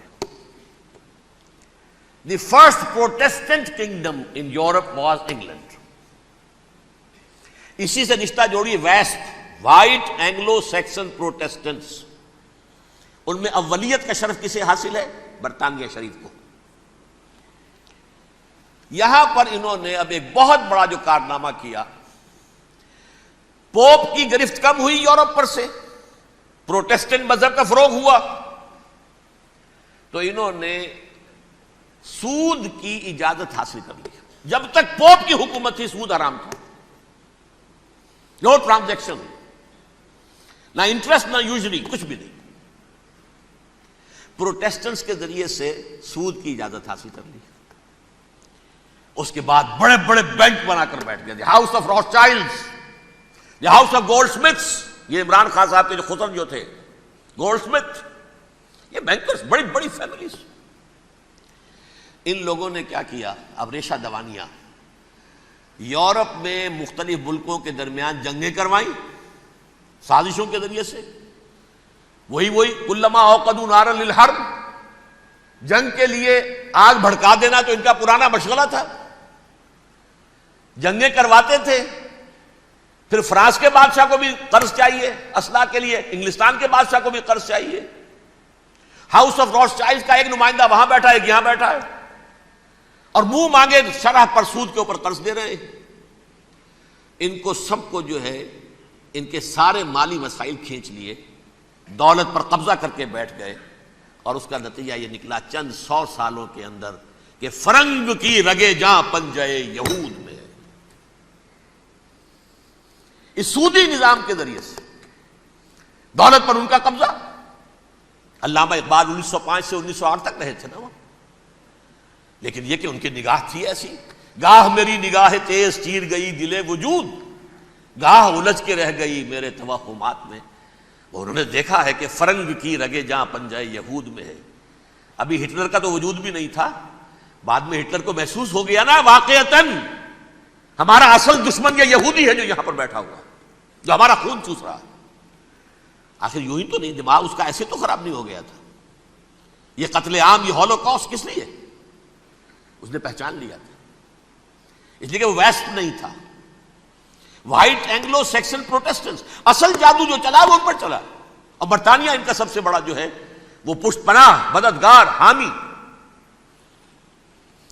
اس کے ساتھ ساتھ انہوں نے کوشش کی، یہ ترک خلفاء بیچارے، مرد بیمار تو بن ہی چکا تھا یورپ کے اندر، زوال سے دوچار ہو چکی تھی ترکی خلافت. انہوں نے بھی محل بنائے تھے آج تجھ کو بتاتا ہوں تقدیر امم کیا ہے، شمشیر و ثنا اول، طاؤس و رباب آخر۔ بڑے بڑے قرضے لے کر محل بنے تھے یہ، جو آج جا کر آپ استنبول میں دیکھ لیجئے، قرضوں کے اندر بندھے ہوئے، لیکن یہ کہ کم سے کم یہ ضرور کیا کہ بڑی سے بڑی رشوت انہیں یہودیوں نے پیش کی کہ کسی طرح ہمیں فلسطین میں آباد ہونے کی اجازت دے دو، لیکن this goes to their credit, انہوں نے کہا نہیں، یہ معاہدہ جو عمر نے کیا تھا رضی اللہ تعالی عنہ، اس کو میں نہیں بدل سکتا، تم جاؤ، جا کے زیارت کرو، آ جاؤ، تم وہاں آباد نہیں ہو سکتے، کیونکہ ترکی کے زیر نگی تھا نا علاقہ، سلطنت عثمانیہ میں شامل تھا، پورا ویسٹ ایشیا، پورا ایسٹ یورپ، پورا شمالی افریقہ، 3 بر اعظموں پر پھیلی ہوئی تھی سلطنت عثمانیہ، خلافت عثمانیہ، 400 برس تک خلافت ان کے ہاں رہی ہے۔ انہوں نے نہیں مانا، نتیجہ کیا نکلا؟ انہوں نے اس خلافت کے نظام کو ختم کرنے کے لیے سازش شروع کی۔ اس سازش کا نتیجہ تھا، اس کو دیکھ کر بھانپ کر ہندوستان میں تحریک خلافت چلی ہے۔ بولی اماں محمد علی کی جان بیٹا خلافت پر دے دو، ساتھ ہوں تیرے شوکت علی بھی جان بیٹا خلافت پر دے دو، تحریک چلی، ابھی ختم نہیں ہوئی تھی خلافت، لیکن نظر آ گیا تھا۔ بڑا پیارا واقعہ ایک صاحب نے سنایا ہے کہ جب شیخ الہند جو ہیں اسیر تھے مالٹا میں، یہ 1915 سے 1920 تک رہے، تو وہاں جو تھا مالٹا کا جو کیمپ تھا جس میں کہ یہ اسیر تھے، اس کا کمانڈانٹ جو تھا انگریز، انہوں نے دیکھ لیا تھا یہ بہت فرشتہ خصلت انسان ہے، نورانی شکل ہے، تو وہ اچھا میل ملاپ تھا۔ ایک روز کہا حضرت شیخ الہند نے کہ آپ لوگ ہماری خلافت کے پیچھے کیوں پڑے ہوئے ہیں؟ وہ تو ایک مردہ شے ہے، اس میں کوئی جان تو ہے نہیں، کوئی طاقت نہیں ہے، پھر بھی آپ ہماری ایک نشانی ہے، اسے کیوں آپ جو ہے برباد کرنے پر تلے ہوئے؟ اس نے کہا اتنے بھولے نہ بنیے حضرت، ہمیں معلوم ہے اس نیم مردہ خلافت میں بھی طاقت اتنی ہے کہ اگر جہاد کا فتویٰ اس نے دے دیا تو انڈونیشیا سے موریتانیہ تک مسلمان کفن سر سے باندھ کے نکل آئے گا، یہ ہمیں معلوم ہے، لہذا ہم نے ختم کرنا ہی کرنا۔ اور ختم کس سے کرایا؟ ایک فری میسن مصطفیٰ کمال پاشا، چاک کر دی ترک ناداں نے خلافت کی قبا، سادگی اپنوں کی دیکھ اوروں کی عیاری بھی دیکھ۔ عیاری کس کی تھی؟ یہود کی، اور ان کے اعلی کار برطانیہ۔ ابھی خلافت ختم بھی نہیں ہوئی تھی، برطانیہ کے ذریعے سے 1917 میں بالفور ڈکلیریشن کے ذریعے سے حق حاصل کر لیا کہ ہاں جا کر یہ آباد بھی ہو سکتے ہیں، چونکہ دوسری جنگ عظیم میں سلطنت عثمانیہ ختم ہو گئی تھی، خلافت نام کی تھی، سلطنت تو ختم ہو گئی، ترکی رہ گیا تھا صرف، اور جنرل ایلن بی کی فوجیں داخل ہو چکی تھی یروشلم میں، یروشلم پر قبضہ برطانیہ کا ہو چکا تھا، اور قبضہ دلوانے والے برطانیہ کو ہمارے ہندوستان کے مسلمان فوجی بھی تھے۔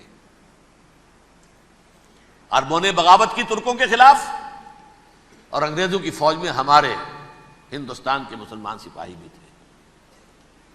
بہرحال اب چونکہ ان کے پاس آ گیا، برطانیہ نے اعلان کر دیا، بالفور ان کا وزیر خارجہ، Jews have a right to settle in Palestine, وہ جائیں آباد ہو سکتے ہیں۔ یہ 1917 کا اعلان ہے۔ اس کے بعد جو کچھ انہوں نے طریقے برتے ہیں، اس میں دھن دھوس دھاندلی دھوکہ ہر چیز، مثلا دھن گئے جناب یہ آپ مکان بیچیں گے، اچھا جی لے لیجئے، آپ کیا مانگتے ہیں؟ 10 لاکھ، میں 11 لاکھ دیتا ہوں لیکن کل ہی نکل جائیں آپ۔ پیسے کی کمی تھی نہیں، پورا یورپ کا سرمایہ ان کے پاس، بینکرز کے پاس، زائنسٹ موومنٹ اصل میں بینکرز کی موومنٹ تھی۔ 1897 میں جمع ہو کر انہوں نے جو پروٹوکول بنائے تھے وہ کون تھے؟ سب کے سب بینکرز تھے، دولت کی کمی نہیں تھی۔ تم 10 کی بجائے 11 لو، نکل جاؤ۔ یہ کھیت بیچتے ہو کتنے کا؟ بھائی 12 کا، ہم 13 دیتے ہیں بھائی، جلدی سے نکل جاؤ۔ یہ بھی کیا، دھن کے ذریعے سے ڈسپلیس کیا، جہاں زور چلا نکال دیا۔ اور اس کے بعد پھر جب سن 48 میں اسرائیلی ریاست قائم ہو گئی، اب اسرائیلی جو ہے عدالتوں میں استغاثے دائر کرنے شروع، یہ فلاں مکان میرے پرانے پگڑ دادا سگڑ دادا کا تھا 2000 سال پہلے، اس کے اوپر یہ قبضہ کر کے بیٹھے ہوئے، یہ میرے پاس دستاویزات ہیں۔ اچھا ٹھیک ہے، آپ نکل جائیں، یہ مکان ان کا ہے۔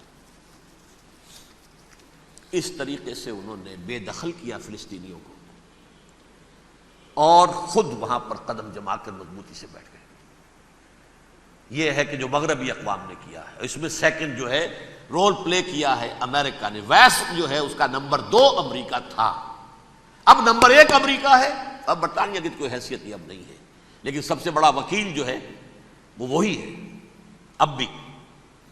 لیکن ظاہر بات ہے کہ west white Anglo Saxon Protestants کا امام اس وقت جو ہے وہ برطانیہ، یو ایس اے۔ 1948 میں یہ قائم ہوا، اور یہاں پہ نوٹ کیجئے پاکستان 47 میں قائم ہوا ہے، اور تقریباً 9 مہینے ہیں درمیان میں، اگست 47 اور مئی یا جون 48۔ اس کا کیا مطلب ہے یہ میں بعد میں بتاؤں گا آپ کو۔ پہلی جنگ ہوئی 48 میں، عربوں نے بغاوت کی اور عرب جیت رہے تھے، اچانک پتہ نہیں کیوں عربوں نے جنگ بند کر دی۔ یہ بالکل یوں سمجھیے کہ پیرلل واقعات ہیں۔ کشمیر میں ہم جیت رہے تھے، بھاگ کر نہرو پہنچ گیا یونائٹڈ نیشنز کے اندر، جنگ بند ہو گئی، ختم ہوا ایسا۔ کچھ اپنوں کی غلطی بھی تھی، کچھ قبائلیوں نے وہاں جا کر سری نگر ایئرپورٹ تک پہنچ گئے تھے، بجائے اس پر قبضہ مکمل کرنے کے لوٹ مار میں لگ گئے، اپنوں کی غلطی بھی تھی، لیکن اس کے باوجود پڑنا بھاری تھا۔ اور اگر سری نگر ایئرپورٹ پر قبضہ ہو گیا ہوتا تو سوال ہی پیدا نہیں ہوتا کہ بھارت جو ہے اپنی فوجیں اتار سکتا، زمینی راستہ تھا ہی نہیں۔ وہی وہاں ہوا ہے، بڑے ہی عجیب طریقے پر عرب جیت رہے تھے، اسرائیل جو ہے شکست کھا رہے تھے، عربوں نے صلح کر دی۔ کچھ مہینوں کے بعد عربوں نے دوبارہ جنگ کی۔ اتنے عرصے میں یہ اسرائیلی، یہ سب جو ہیں جتنے دہشت گرد ہیں اسرائیلی، یہ اس دور کے لوگ ہیں، وہ چاہے مینیجم بیگن تھا یا کوئی اور، یہ سب کے سب اس دور کے ٹیررسٹ۔ اب انہوں نے ڈٹ کر جو مقابلہ کیا، عربوں کو شکست دی بڑی سخت۔ سن 48 میں عربوں کو شکست ہو گئی۔ سن 67 میں روس کے سکھانے پڑھانے پر جمال عبد الناصر نے حملہ کیا، بلاکیٹ کر دیا ایلات کا، بندرگاہ کا۔ 6 دن کی جنگ کے اندر اسرائیلیوں نے روس سے پورا صحرائے سینا لے لیا، اسرائیل شام سے گولان ہائٹس لے لیے، اردن سے یہ پورا مغربی کنارہ جو یہ اردن کا حصہ تھا، اور مشرقی یروشلم اردن کے پاس تھا، اس پر بھی قبضہ کر لیا۔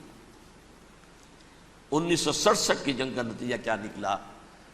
یروشلم پورا کا پورا یہودیوں کے قبضے میں چلا گیا، جو 1948 میں آدھا کر دیا گیا تھا۔ ویسٹرن یروشلم یہ یہودیوں کے پاس، ایسٹرن یروشلم مسلمانوں کے پاس، اور مشرقی یروشلم ہی میں مسجد اقصیٰ ہے اور قبۃ الصخرہ ہے، وہ مسلمانوں کی تحویل میں تھے۔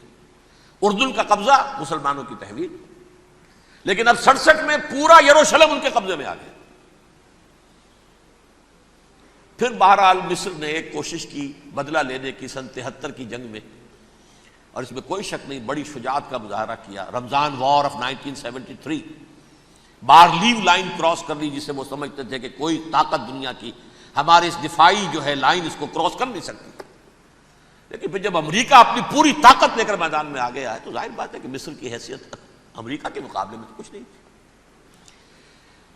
یہ ہے میں نے جو مختصر سی تاریخ آپ کے سامنے رکھ دی ہے۔ اب جو اصل مسئلہ ہے سمجھیے، سین کیا ہے، منظر کیا ہے۔ یہ پہلو وہ ہیں بہت سے کہ جو شاید بہت سے حضرات کی نگاہوں میں نہ ہوں، باقی تو یہ تاریخ کے واقعات ہیں، اکثر لوگوں کے علم میں ہوں گے۔ یہودیوں میں بھی ایک بڑی شدید اندرونی کشاکش ہے،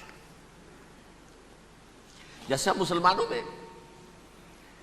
کچھ مسلمان وہ ہیں جو نماز روزے کی پابندی کرتے ہیں، دین سے انہیں تعلق ہے، کچھ وہ ہیں جو نہ نماز نہ روزہ نہ کچھ، نام تو ان کے ہیں، محمد حسین ہے، غلام علی ہے تو صحیح، سیکولر ذہن ہے، مادی پرستی ہے، کچھ نہیں ہے کہ نہیں، ایسا ہی ان کے ہاں بھی ہے۔ اصل یہودی جو ہے، عملی یہودی، اس کی شکل آپ نے اگر کبھی دیکھی ہو، اس کے سر کے اوپر اونچا ہیٹ ہوتا ہے کالا، ان کی زلفیں لمبی لمبی ہوتی ہیں، خاص طور پر یہ جو ہے کلپٹی کے بال، یہ قلمے جو ہیں یہ تو لا کے چھلے بنا کر بڑا خوبصورت سا جو ہے وہ ہار بناتے ہیں، لمبا کالا کوٹ پہنا ہوتا ہے، لمبی داڑھی ہوتی ہے، یہی وجہ ہے کہ مسلمانوں میں بھی مصر میں جس کی لمبی داڑھی ہوتی تھی، اب کچھ حالات شاید بدل گئے، وہ سمجھتے تھے یہ یہودی ہے، یعنی لمبی داڑھی یہودی رکھتا تھا، مسلمان نہیں۔ مسلمان تو عرب صرف ٹوکن داڑھی رکھتے ہیں یا شیو کرتے ہیں، یا سعودیوں کی طرح صرف کوئی نشان چھوڑتے ہیں، اللہ اللہ خیر صلی اللہ۔ لمبی داڑھی شعار جو ہے یہودیوں کا ہے۔ ایک انتہا پر تو یہ ہے، دوسری انتہا پر وہ ہیں جنہیں کسی شے سے غرض نہیں، شراب بھی پیتے ہیں، سب کچھ ہے، سور بھی کھاتے ہیں یہودی، بینکرز ہیں، بڑے بڑے سائنسدان ہیں، سب کچھ ہیں، وہ زیادہ تر جو ہیں سیکولر ذہن کے۔ کچھ بیچ بیچ میں بھی ہیں، جیسے یہ ایریل شیرون ہے، ویسے شیوڈ ہے، داڑھی تو نہیں ہے اس کے، لیکن سر پہ وہ ضرور وہ جو ہے اس کی ٹوپی سی آپ کو رکھی نظر آ جائے گی۔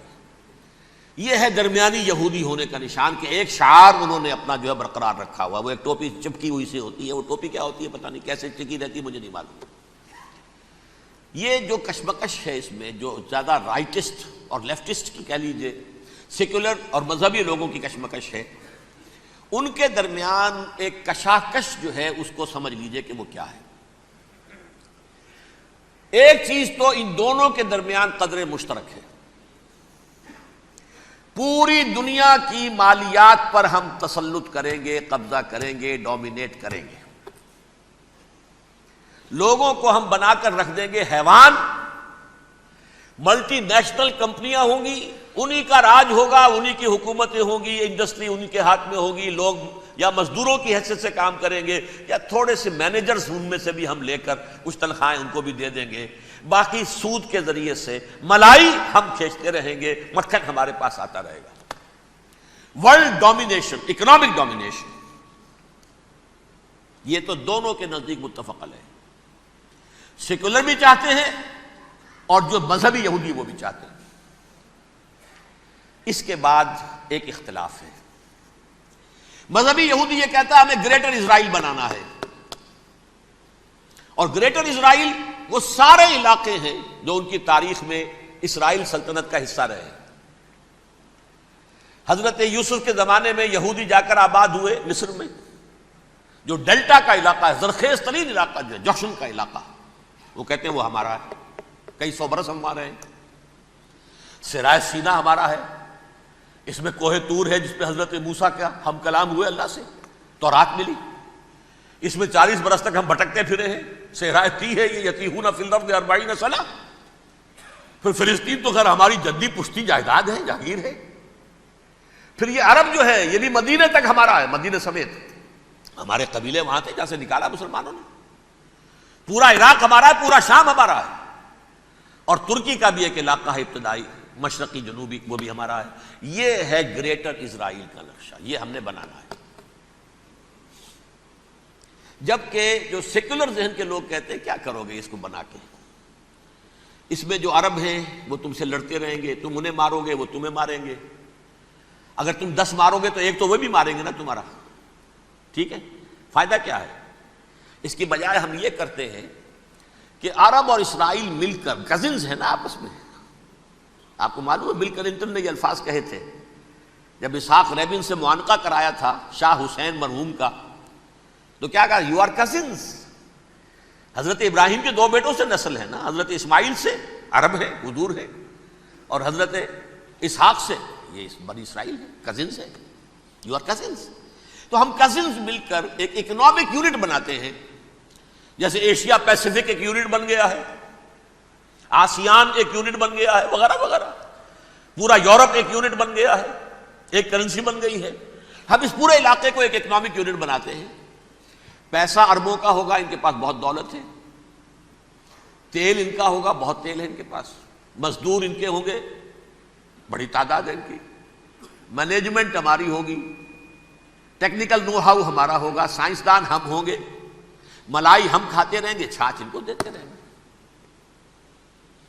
تو ہمیں آم کھانے ہیں، پیڑ گننے کی کیا ضرورت ہے؟ خام خواہ ان کی دشمنی مول لیں، زیادہ دشمنی بڑھائیں، یہ اس چھوٹے سے اسرائیل کو تسلیم نہیں کرتے، ہم گریٹر اسرائیل کو کیسے تسلیم کر لیں گے؟ یہ لہذا اس خیال کو دل سے نکال دو۔ یہ اختلاف ہو گیا نمبر 1، بہت بڑا اختلاف۔ لیکن نمبر 2، اس اختلاف میں اتفاق یہ پیدا کیا گیا، یہاں ایک بات ہم آپ کی مانتے ہیں، ہم کسی بھی پیس پروسیس میں جروشلم نہیں دیں گے ان کو، عربوں کو، یہ انڈیوائڈڈ دارالخلافہ رہے گا اسرائیل کا. اور نمبر 2 مسجد اقصی اور قبۃ الصخرہ کو گرا کر تھرڈ ٹیمپل بنائیں گے. یہ مذہبی یہودیوں کو اتنی رشوت اگر وہ نہ دیں تو وہ ان کے ساتھ کام کرنے کو تیار ہی نہیں ہے. یہ پورا پس منظر سمجھ لیجئے. اصل میں بٹوین دی لائنز سمجھے بغیر یہ خبریں جو آپ پڑھتے ہیں. ادھر امریکہ کا معاملہ کیا ہے؟ ایک طرف وہ پشت پناہ ہے، حمایتی ہے، پروٹیکٹر ہے، محافظ ہے اسرائیل کا. اسرائیل امریکہ ہی کی آؤٹ پوسٹ سمجھ لیجئے، اسی کی ایک ریاست سمجھ لیجئے. لیکن اس کے ساتھ ہی وہ اپنی جو دنیاوی عالمی مصلحتیں ہیں، اتنی بڑی قوم عرب کی جو ہے اسے بھی دشمن تو نہیں بنانا چاہتا. ان میں بھی ماڈریٹس کو چاہتا ہے کہ رہے ماڈریٹس، یہ جو ہماری جیب میں ہے، حسنی مبارک ہو، شاہ فہد ہو، جو ہماری جیب میں ہے. ورنہ یہ کہ وہاں پر اگر زیادہ ریڈیکل لوگ آ گئے تو ہمارا ویسے ہی بیڑا غرق ہوگا. لہذا وہ جبر کرتے رہے ان پر کہ صلح کرو کوئی نہ کوئی. یہ صلح کے لیے دباؤ امریکہ کا ہے، اسرائیل نہیں چاہتا صلح، دباؤ ہے امریکہ کا. اب میں آپ کو یاد دلاتا ہوں، خلیج کی جنگ ختم ہوئی. بش، یہ باپ اس کا جو اب ہے بش، اس کا بڑا بش جو سینئر، اس کی پاپولیرٹی ریشو جو ہے 89% تھی اس وقت امریکہ کے اندر. اس نے اتنی بڑی جنگ فتح کی تھی اور چند امریکی مرے صرف. لیکن اس نے ایک موقف اختیار کیا یہود کے خلاف. $10 بلین منظور ہو چکے تھے، اسرائیل کو دیے جانے تھے نئے سیٹلمنٹس بنانے کے لیے اسرائیل میں. اس نے کہا یہ رقم میں ایشو نہیں کروں گا جب تک پیس پروسیس شروع نہیں کرتے. یہ دباؤ تھا جس کے آگے گھٹنے ٹیکنے پڑے $10 بلین کے لیے. لیکن اس کا بدلہ یہ چکایا کہ الیکشن میں ہرا دیا اسے. حالانکہ وہ ہیرو، فاتح، خلیج کی جنگ کا فاتح، 89% ریٹنگ، الیکشن میں 0. دباؤ تھا. اسی طرح بل کلنٹن کا دباؤ رہا، کسی طرح صلح کرو، کسی طرح صلح کرو، کسی طرح صلح کرو. اور اس معاملے میں یہ تسلیم کرتا ہوں، اس معاملے میں اس نے واقعتاً ایڑی چوٹی کا دور لگایا. اور یہ بھی تسلیم کرتا ہوں کہ اس کے دباؤ میں آ کر ایہود باراک جہاں تک چلا گیا تھا، اب کوئی نہیں جا سکتا. وہ آفر نہیں مل سکتی اب دوبارہ فلسطینیوں کو. یہ بھی میں بھول گیا آپ کو بتانا. یہ جب پروسیس شروع ہوا ہے جس کا نام تھا لینڈ فار پیس، اصول کیا دیا تھا امریکہ نے کہ دیکھو اسرائیلیوں، یہودیوں، تم نے سن 67 میں جو زمینیں ان سے چھینی تھی، جو علاقے، یہ ان کو واپس کر دو اور ان سے صلح کر لو، یہ سب تمہیں ریکگنائز کر لیں گے، جنگ ختم ہو جائے گی. صحرائے سینا دے دو، مصر تم سے صلح کر لے گا. وہ ہو گیا، انور سادات نے صلح کر لی، ریکگنائز کر لیا، صحرائے سینا واپس آ گیا. عربوں نے اسے اپنی فولڈ سے نکال دیا، عرب لیگ سے نکال دیا. شام بھی تیار رہا ہے لیکن پورا گولان ہائٹ مانگتا ہے. وہ ابھی جو پچھلے دنوں بل کلنٹن کے آخری دور میں گفتگو ہوئی تھی، اس نے کہا جتنا تم نے ہم سے علاقہ چھینا تھا سارا واپس کرو تو ہم کر لیں گے ریکگنائز.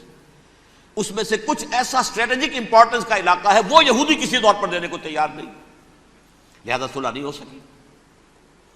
شرق اردن سے جو علاقہ لیا تھا وہ ٹھیک ہے، وہ رکھو، اس کے اندر فلسطینی ریاست بنا دو.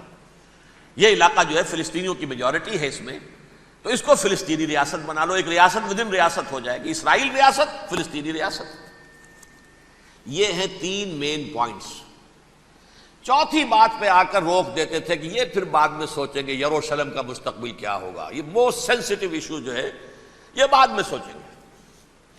اب جب یہ پیس ٹاک شروع ہوئے تو یاد ہے اسحاق ریبین تھا، اسے کس نے قتل کیا؟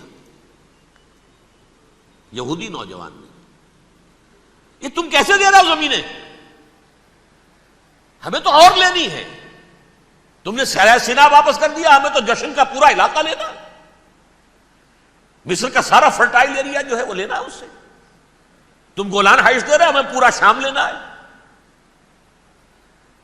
لہذا تم کیسے کر رہے ہو؟ لینڈ فار پیس، پیس اور نو پیس، نو لینڈ. زمین ہم واپس نہیں کریں گے، ہمیں تو اور لینی ہے. کس نے قتل کیا؟ یہودی نے. فلسطینی نے تو قتل نہیں کیا. احود بارہ کی بات میں آپ کو بتا رہا ہوں، یہ یہاں تک چلا گیا تھا کہ اسرائیلی ریاست بھی ہم فلسطینی ریاست بھی مان لیں گے، یروشلم بھی مشرقی یروشلم دے دیں گے، تمہارا اقتدار ہوگا اس پر۔ البتہ یہ جو احاطہ ہے جس میں جنوب میں مسجد اقصیٰ ہے اور ذرا شمال کی طرف ہے قبۃ الصخرہ۔ قبۃ الصخرہ آپ جانتے ہیں، جب بھی ٹیلی ویژن پر یروشلم سے کوئی خبر آ رہی ہوتی ہے پیچھے وہ بڑا سا مینار، وہ گنبد نظر آتا ہے سنہرا۔ یہ وہ جگہ ہے چٹان، ٹیمپل ماؤنٹ۔ یہ پہاڑی تھی پہلے، جیسے کوہ صفا کوہ مروہ اب کیا رہ گئی ہیں، کبھی پہاڑیاں تھی یہ۔ کوہ صفا کے اوپر چڑھ کر حضور نے نعرہ لگایا تھا ما صباحا، اب کیا ہے وہ کوہ صفا بیچارہ، وہ تو ایک چھوٹی سی علامت ہے، کوئی پہاڑیاں سے دکھائی دیتی ہے، اس کے اوپر بھی گنبد ہے۔ اسی طرح ٹیمپل ماؤنٹ ہے وہ جہاں پر کہ ہیکل سلیمانی تھا، اور وہ گرا دیا تھا رومیوں نے، مسلمانوں نے تو نہیں گرایا۔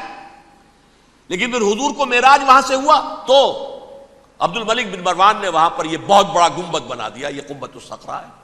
وہ مسجد اقصیٰ نہیں ہے، مسجد اقصیٰ اس کے علاوہ ہے، وہ جنوبی علاقے میں ایک ریکٹینگولر احاطہ ہے بہت بڑا، جس کے جنوبی علاقے کے اندر مسجد اقصیٰ ہے، اور یہ اس کے شمالی حصے میں۔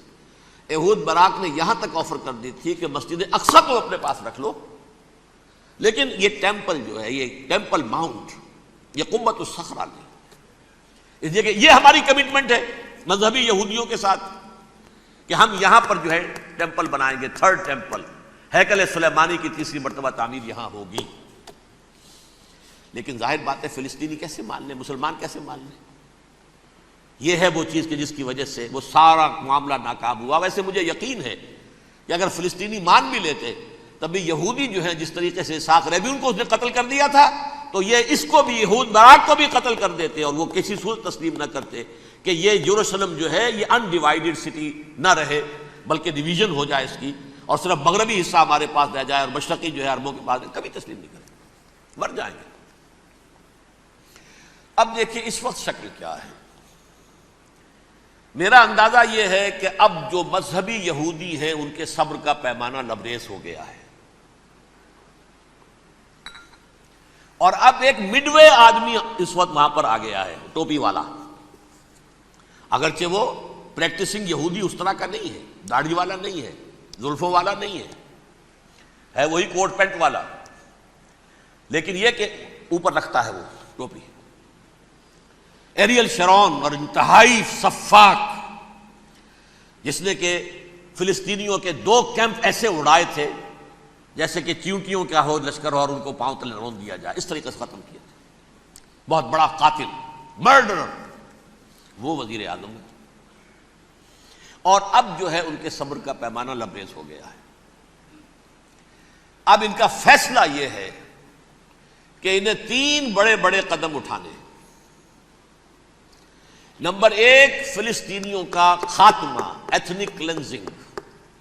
اگر یہ فلسطینی رہتے ہیں یہاں پر تو اگر 10 ہم ان کے ماریں گے تو 2-3 یہ ہمارے مار دیں گے۔ تو اسرائیلی کی جان تو بہت قیمتی ہے، یہ تو خیر 1000 بھی مر جائیں تو کوئی بات نہیں، یہ تو کیڑے مکوڑے ہیں، جینٹائلز ہیں، گوئمز ہیں، یہودی وہ مر جائیں، لہذا ان کا ٹنٹا مکاؤ، اب ان کو ختم کرو۔ وہ اشتہار شاید آپ کے نظروں سے گزرا ہوگا جس میں میں نے یہ الفاظ لکھے ہیں کہ بوسنیا کی ایتھنک کلینزنگ جو ہے ماند پڑ جائے گی، اور جو کچھ ایتھنک کلینزنگ ہوئی تھی 500 برس قبل ہسپانیہ میں، اس کا نقشہ آپ دیکھیں گے دنیا میں۔ اس وقت کیا ہوا تھا؟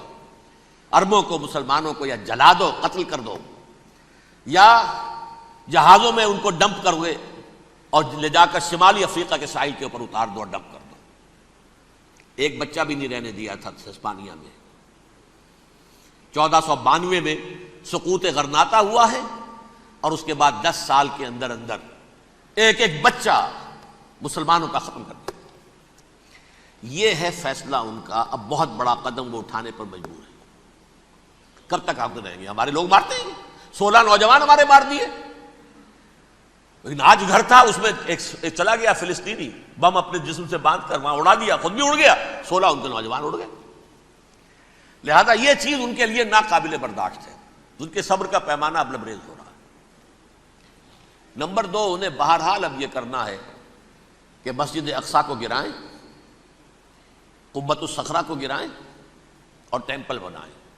یہ انتفاضہ جو اب شروع ہوا 1 سال پہلے سے، یہ شیرون نے دورہ کیا تھا، مسجد اقصی میں گیا تھا، اور اس نے تھرڈ ٹیمپل کی تعمیر کے لیے ایک پتھر جو ہے بنیاد کا پتھر رکھنے کا ارادہ ظاہر کیا تھا، جس پر فلسطینی نوجوان اٹھے وہ اینٹیں لے کر اور روڑے لے کر، اور اس وقت سے یہ سلسلہ چل رہا ہے۔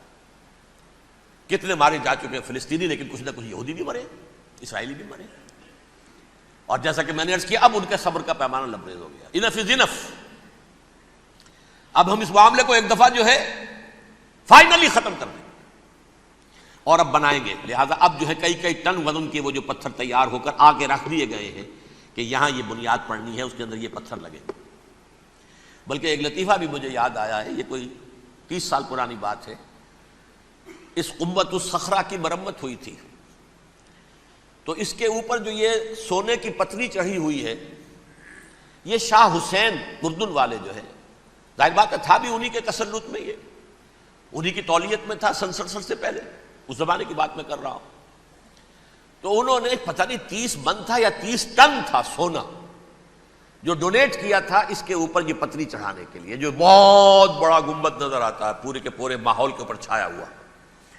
اس وقت یہودی اخباروں نے لکھا تھا بہت اچھا ہے، یہ سونا ہمارے کام آئے گا جب ہم اپنا ہیکل تعمیر کریں گے۔ کہاں جائے گا سونا؟ سونا یہی رہے گا نا، جب ہم گرائیں گے ہمیں وہ سونا مل جائے گا۔ اب وہ اس پر آ گئے ہیں، مزید دیر نہیں کر سکتے۔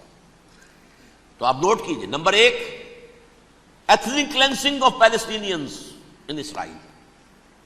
Number 2 demolition of the Aqsa mosques and the Qubbat al-Sakhra.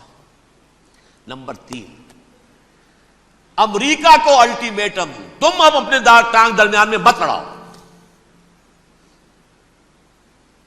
اور اس کے لیے دھمکی، اگر تم نے ہمارے معاملے میں رکاوٹ ڈالی تمہاری اینٹ سے اینٹ بجا دیں گے۔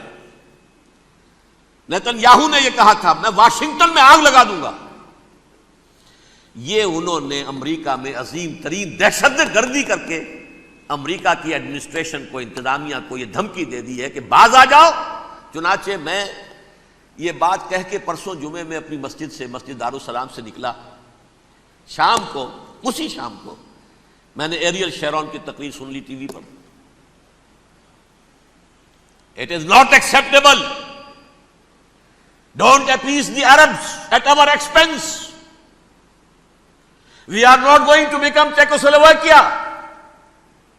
We have to depend on ourselves only and rely on ourselves only. کیا مطلب ہے اس کا؟ کس کو سنا رہا ہے؟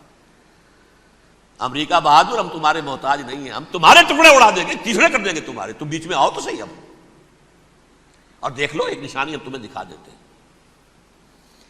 مجھے 100% یقین ہے یہ پورا ہسٹوریکل پروسیس، اور جس جگہ یہ پہنچ گیا ہے، جس کریٹیکل پوائنٹ تک یہ پہنچ چکا ہے، یہ جو بھی حملہ ہوا ہے ورلڈ ٹریڈ سینٹر پر اور پینٹاگون پر، یہ اسرائیل کا کام ہے۔ اسرائیل سے کم تر کسی ادارے کے لیے ممکن ہی نہیں، اس لیے کہ اسرائیل کے ایجنٹ امریکہ کے پورے نظام کے اندر جو ہے گھسے ہوئے موجود ہیں، ہر جگہ موجود ہیں۔ جیسے سرطان کا پھوڑا ہوتا ہے پورے جسم میں وہ اپنی جڑیں جما لیتا ہے، ایسا ہے پوری ایڈمنسٹریشن، پوری اکانومی، تمام ذرائع ابلاغ، پرنٹڈ میٹر ہو یا یہ کہ الیکٹرانک میڈیا، سب ان کے قبضے میں، ڈیفنس کا سارا معاملہ ان کے قبضے میں ہے۔ کوئی اور طاقت یہ کر ہی نہیں سکتی۔ امریکہ، اس کے سیکیورٹی کے معاملات تہ در تہ، دائرہ اندر دائرہ، اس دائرے تک 100 میل تک کوئی جہاز آ جائے گا اگر کہیں جو کہ ان آئیڈینٹیفائی ہو تو یہ ہو جائے گا، اس سے آگے تو یہ ہو جائے گا، اس سے آگے، اور وہ آ رہا ہے، چلا آ رہا ہے، پینٹاگون پر آ گیا ہے، اور 1 گھنٹے بعد آیا ہے۔ پہلی سٹرائک جو ہوئی ہے ورلڈ ٹریڈ سینٹر، اس کے 1 گھنٹے کے بعد پینٹاگون پر آ گیا۔ پینٹاگون وہ تو یوں سمجھیے ان کی مملکت کا حساس ترین دفاع کا مرکز، اور اس کا 1/3 حصہ جلا کے راکھ کر دیا انہوں نے یہ دھمکی دی ہے۔ لیکن اس سے ان کے پیش نظر مقاصد کیا تھے؟ 3۔ اس دہشت گردی کے 3 مقاصد۔ فوراً اس کا رخ موڑ دینا اسامہ اور اس کی القاعدہ کی طرف۔ امریکہ غصے میں لال بھبوکا ہو کر فوراً اقدام کرے، اور ایک طرف تو اسامہ اور ان کے ساتھ طالبان کا ٹنٹا مقابل، اور دوسری طرف چونکہ پاکستان الائی ہے اور پاکستان کے عوام جو ہیں وہ طالبان کے ہمدرد ہیں، وہ اگر اٹھے تو ان کا بھی بیڑا گرک کرتے، ایک تیر سے دو شکار تو ادھر ہو جائیں، جو مستقبل میں انہیں خطرہ ہے۔ 1967 کی جنگ کے بعد جبکہ انہوں نے فتح کا جشن منایا تھا یہودیوں نے، تو انہوں نے پیرس میں جو ایک جشن منایا ہے، وہاں بن گوریون کی تقریر یہ تھی، ہمیں کسی عرب ملک سے کوئی خطرہ نہیں، کوئی اندیشہ نہیں، ہمیں اندیشہ اگر ہے تو صرف پاکستان سے۔ یہ ہے وہ بات جو میں نے کہی تھی، نکتہ کیا ہے، یہ سائملٹینیسلی کیوں وجود میں آئے ہیں یہ دو ملک؟ مشیت ایس ڈی میں پاکستان کا رول یہ ہے۔ حدیث میں آتا ہے ما انزل اللہ من دائن الا انزل له دوان، اللہ نے کوئی بیماری ایسی نہیں اتاری اس کا کہ توڑ اور دوا پیدا نہ کی۔ اسرائیل کا توڑ پہلے پیدا کیا،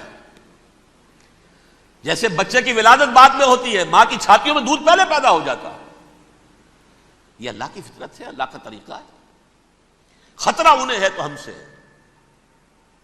ہے اگر کوئی خطر مجھ کو تو اس امت سے ہے، اس کی خاکستر میں ہے اب تک شرار آرزو۔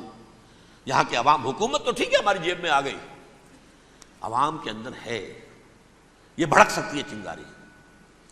یہی وجہ ہے بار بار ان کا کہ ہم زیادہ دباؤ نہیں ڈالنا چاہتے پاکستان پر، ہمارا بہت بڑا الائی ہے، ہم بہت پیسے بھی دے دیں گے، یہ بھی کر دیں گے، وہ بھی کر دیں گے، لیکن ہم زیادہ دباؤ نہیں ڈالنا چاہتے، ڈی اسٹیبلائز نہ ہو جائے، یہاں کے عوام کہیں کھڑے نہ ہو جائے۔ لہذا حملہ یہاں سے نہیں، وہ ازبکستان سے کرانے کی باتیں ہو رہی ہیں۔ اندر خانے پوری سپورٹ ہے، لیکن یہ کم سے کم ظاہر نہیں ہونے دیں گے کہ کیا کچھ ہو رہا ہے، تاکہ یہاں کے عوام کے اندر وہ چنگاری جو ہے اس بارود کے اندر پڑ گئی تو یہ شاید ڈی اسٹیبلائز ہو جائے۔ لیکن ڈی اسٹیبلائز ہونے میں جہاں اس کا خطرہ ہے کہ پرویز مشرف کی حکومت ختم ہو جائے، وہاں اس کا بھی خطرہ ہے کہ پاکستان ختم ہو جائے۔ ڈی اسٹیبلائز ہونے کا مطلب کیا ہے؟ بھارت کو واک اوور دے سکتے، جاؤ اب گھس جاؤ، تم پولیس ایکشن کرو، یہاں اب امن نہیں رہا ہے، ہم امن قائم کرنے آ جائیں، یا یونائٹڈ نیشنز کی فوجی K4 آ جائے یہاں پر امن قائم کرنے کے لیے، اور ہماری جو ایٹمی صلاحیت ہے وہ تو ویسے ہی برباد ہو جائے۔ ایک چیز تو ان کے پیش نظر یہ تھی، اس میں تو اللہ تعالیٰ نے کچھ تھوڑی سی عافیت پیدا کر دی ہے۔ ان کا خیال تھا کہ غصے میں آگ ببوکا ہو کر امریکہ جو ہے بھوکے شیر کی طرح ٹوٹ پڑے گا بس، لیکن وہاں وہ اپنے باپ کی طرح کولیشن بنانے کی فکر ہو گئی اسے۔ کولیشن بنتے بنتے تو وقت لگتا ہے، بستی بسنا کھیل نہیں، بستے بستے بستی ہے، دل کا اجڑنا سہل صحیح، بسنا سہل نہیں ظالم، بستی بسنا کھیل نہیں، بستے بستے بستی۔ کولیشن بناتے بناتے نیٹو بھی پھدکنے لگا تھا کہ ہمارے پاس انہوں نے کچھ ثبوت دیے ہی نہیں ابھی تک، کوئی کسی نے کچھ اور کہا، سعودی عرب نے بھی کہہ دیا ہمارے اڈوں سے آپ جہاز اڑا کر حملہ نہیں کریں گے وغیرہ وغیرہ۔ اس چکر میں ایک تو وقت نکل گیا، اور دوسرے فوراً ہی ان پر آیا ہو گیا یہ تو ہمارے ساتھ کیا ہی اسرائیل نے ہے۔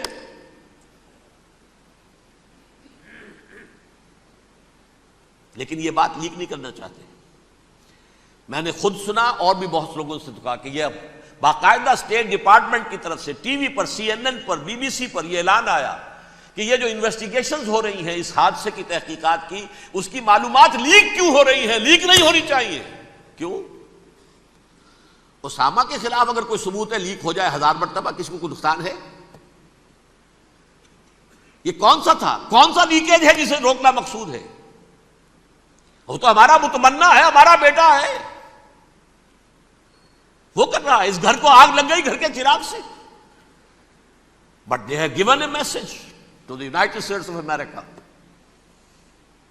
ہمارے راستے میں اب مت آنا، ہم پر دباؤ نہ ڈالنا، don't appease the Arabs at our expense. یہ الفاظ ہیں شیرون کے، ان کی خوشامد، ان کو خوش کرنا، ان کو پسند کرنا، ان کو راضی کرنا ہماری کوشش پر۔ جیسے سلوواکیہ کے اوپر قبضہ جو ہے جرمنی کا ہٹلر کا تسلیم کر کے تم نے اس کو بڑھاوا دے دیا تھا اس وقت، ایسے ہی تم چاہتے ہو ہمیں بھی سلوواکیہ بنا دینا، ہم نہیں بنیں گے۔ یہ ہے اصل میں صورتحال۔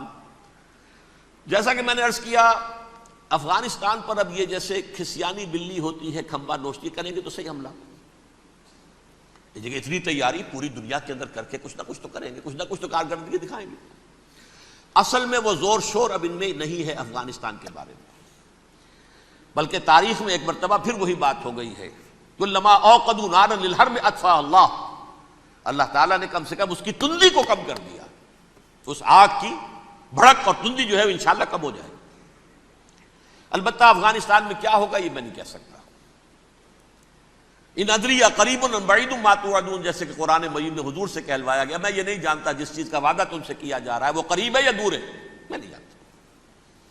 وَإِنْ أَدْرِي لَعَلَّهُ فِتْنَةٌ لَكُمْ وَمَتَاعٌ إِلَىٰ حِينٍ، میں نہیں جانتا، ہو سکتا ہے ابھی اللہ تعالیٰ تمہیں کوئی مہلت دے اور کچھ وقت کے لیے تمہاری رسی دراز کر دے اور ابھی عذاب کو ٹال دے۔ جب حضور سے یہ کہلوایا جا رہا ہے ان ادری، یہاں تک بھی کہلوا دیا گیا مَا أَدْرِي مَا يُفْعَلُ بِي وَمَا بِكُمْ، مجھے نہیں معلوم میرے ساتھ کیا کیا جائے گا، تمہارے ساتھ کیا کیا جائے گا۔ تو بہرحال کون دعوے سے کہہ سکتا ہے کہ یہ ہوگا؟ تباہی بھی آ سکتی ہے، کوئی بڑا سیٹ بیک بھی آ سکتا ہے، اپس اینڈ ڈاؤنز ہوتے ہیں۔ احیاء اسلام کا پروسیس چل رہا ہے، لیکن احیاء پروسیس میں حضور کے زمانے میں بھی غزوہ بدر میں ایک دفعہ گراف جو ہے چلا گیا تھا آسمان پر، تو غزوہ احد میں وہ بہت نیچے بھی تو آ گیا تھا نا، مسلمانوں کے حوصلے پست بھی ہو گئے تھے نا۔ وَلَا تَهِنُوا وَلَا تَحْزَنُوا وَأَنْتُمُ الْأَعْلَوْنَ إِن كُنتُم مُؤْمِنِينَ، یہ تشفی دینی پڑی تھی نا، گھبراؤ نہیں، ڈرو نہیں۔ إِن يَمْسَسْكُمْ قَرْحٌ فَقَدْ مَسَّ الْقَوْمَ قَرْحٌ مِثْلُهُ، اگر تمہیں کوئی چرکا لگا ہے تو تمہارے دشمنوں کو اس سے بڑا چرکا لگ چکا ہے ایک سال پہلے، انہوں تو ہمت نہیں چھوڑی، ایک سال کے بعد دوبارہ ہو گئے حملہ آور تم پر، تم کیوں دل چھوڑتے ہو؟ تو کوئی سیٹ بیک آ سکتا، اور یہ بھی ہو سکتا ہے، اور اللہ کرے کہ ہو جائے، کوئی واقعہ فیل بھی پیدا ہو سکتا ہے دوبارہ۔ اللہ تعالیٰ چڑیوں کے ذریعے سے اور ان کی چونچوں اور ان کے پنجوں کی کنکریوں کے ذریعے سے ہاتھی والوں کو برباد کر سکتا ہے۔ الم تر کیف فعل ربک باصحاب الفیل الم یجعل کیدہم فی تضلیل وارسل علیہم طیرا ابابیل ترمیہم بحجارۃ من سجیل فجعلہم کعصف مأکول، کھایا ہوا بھوسا جگالی کر کے جب نکلتا ہے جیسے ہوتے ہیں، ایسا پورا لشکر کر دیا گیا۔ اللہ تعالیٰ کر سکتا ہے، کوئی اس کے لیے مشکل نہیں۔ وہ علی کل شیء قدیر، اسے ہر شے کی قدرت حاصل ہے۔ لیکن اصل بات جو ہے میں آپ کو بتانا چاہتا ہوں، یہ ہے سائیڈ ایشو، اصل ایشو ہے فلسطین کا جو شروع ہونے والا ہے، بھٹی دہکے گی وہاں۔ ظاہر بات ہے کہ اگر کوئی بہت بڑا اقدام ہو جاتا ہے فلسطینیوں کے خلاف، اور اگر واقعتاً مسجد اقصیٰ اور قبۃ الصخرہ گرا دیے جاتے ہیں، جو طوفان اٹھے گا عالم عرب میں، یہ حسنی مبارک ہوں یا شاہ خالد ہوں یا کوئی اور ہوں، یہ نہیں روک سکتے اس طوفان کو۔ نوجوان خون اٹھے گا، غیرت اور جو بھی حمیت ہے۔ مسلمان ان پڑھ سے ان پڑھ اور بالکل بے دین، وہ بھی مسجد کی حرمت پر کٹ مرنے کو تیار ہو جاتا ہے۔ مسجد تو بنا دی شب بھر میں ایمان کی حرارت والوں نے، من اپنا پرانا پاپی ہے، برسوں میں نماز ہی بن نہ سکا۔ وہ چاہے کانپور کی مسجد سے مسلمانوں نے جانے دی ہیں، چاہے وہ شہید گنج کی مسجد تھی مسلمانوں نے جانے دی ہیں، چاہے نماز نہ پڑھتے ہو، لیکن یہ جو حرمت اور یہ جو حمیت اور یہ غیرت ہے، اس سے جو طوفان اٹھے گا یہ ہوگا اس ملحمۃ العظمیٰ، اس کی طرف پیش رفت ہو رہی ہے۔ کتاب الملاحم سے احادیث کے حوالے سے کہ جن جنگوں کا حوالہ دیا حضور نے، پیشن گوئی کی ہے، اس کا نقطہ آغاز تھا خلیج کی جنگ۔ صدام حسین نے اسے کہا تھا یہ مدر آف وارز ہے، ام المحارب، یہ ایک جنگ نہیں ہے۔ اس کا نقشہ بھی حدیث میں موجود ہے، پیشن گوئی موجود تھی، اس وقت بھی ہم نے شائع کی تھی۔ لیکن اس میں جو جنگ اب ہونے والی وہ الملحمۃ العظمیٰ۔ ملحمہ کسے کہتے ہیں؟ لحم گوشت کو کہتے ہیں، اور قصائی کی دکان کو عربی میں ملحم کہتے ہیں، جہاں گوشت کے ٹکڑے کیے جاتے ہیں۔ آج کل مشینوں سے ہوتے ہیں، اب جو ہے وہ ہاتھ سے چھریوں سے نہیں ہوتے، لیکن ٹکڑے ہو رہے ہوتے ہیں، جسموں کے چیتھڑے اڑ رہے ہوتے ہیں۔ ملحمہ، یہی لفظ استعمال کیا تھا حضرت سعد ابن عبادہ نے رضی اللہ تعالی عنہ یوم فتح مکہ۔ ان کے دل میں تھا کہ اب ہم انتقام لیں گے ان عربوں سے، ان قریش سے۔ الیوم یوم الملحمہ، الیوم یوم الملحمہ، یہ کہتے ہوئے جا رہے تھے، ایک خاص کیفیت۔ آج ہے گوشت کے ٹکڑے اڑانے کا دن۔ حضور سے کہا کسی نے جا کر کے ساتھ تو یہ کہہ رہے ہیں الیوم یوم الملحمہ، الیوم یوم الملحمہ، حضور نے فرمایا نہیں، ان سے کہو جا کر الیوم یوم المرحمہ، الیوم یوم المرحمہ، آج رحمت کا دن ہے، آج تو میں ان سب کو معاف کروں گا، لا تثریب علیکم اليوم۔ میں تم سے وہی بات کہہ رہا ہوں جو میرے بھائی یوسف نے کہی تھی اپنے بھائیوں سے، اذهبوا فانتم الطلقاء، جاؤ تم سب کے سب آزاد۔ وہ ملحمہ ہے جس کو کہ حضور نے حضرت معاذ بن جبل رضی اللہ تعالیٰ عنہ سے روایت ہے، اس میں سے جو ابو داؤد میں روایت آئی ہے اس میں الملحمۃ العظمی، عظمی مؤنث ہے اعظم کا، آپ کہتے ہیں جنگ عظیم اول، جنگ عظیم دوم، عظیم کا باپ ہو گیا اعظم، سب سے بڑا، اور اس کا مؤنث ہے سب سے بڑی، عظمی، الملحمۃ العظمی، سب سے بڑی لڑائی۔ میرے نزدیک یہ وار کے معنی میں نہیں ہے، بیٹل کے معنی میں، انگریزی میں یہ دو لفظ علیحدہ ہیں، وار، بیٹل۔ وار سالوں کو محیط ہوتی ہے، بیٹل کسی ایک خاص جگہ پر جو لڑائی ہوتی ہے اس کو کہتے ہیں۔ حضور کے اور قریش کے درمیان 6 سالہ وار تھی، جنگ تھی، لیکن battles, battle of Uhud, battle of Badr, یہ بیٹلز تھی، لڑائیاں تھیں۔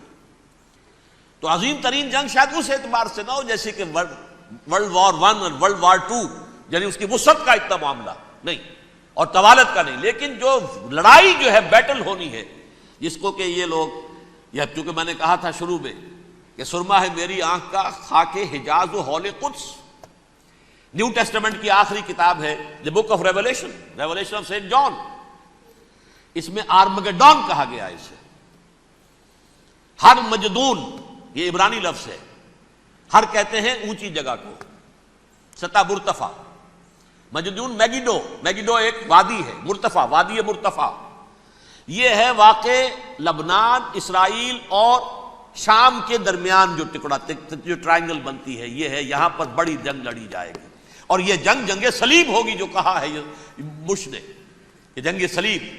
سیکنڈ ملینیم شروع ہوئی تھی تو پہلی صلیبی جنگ ہوئی تھی، تھرڈ ملینیم شروع ہوا ہے، یہ سیکنڈ صلیبی جنگ ہے، یہ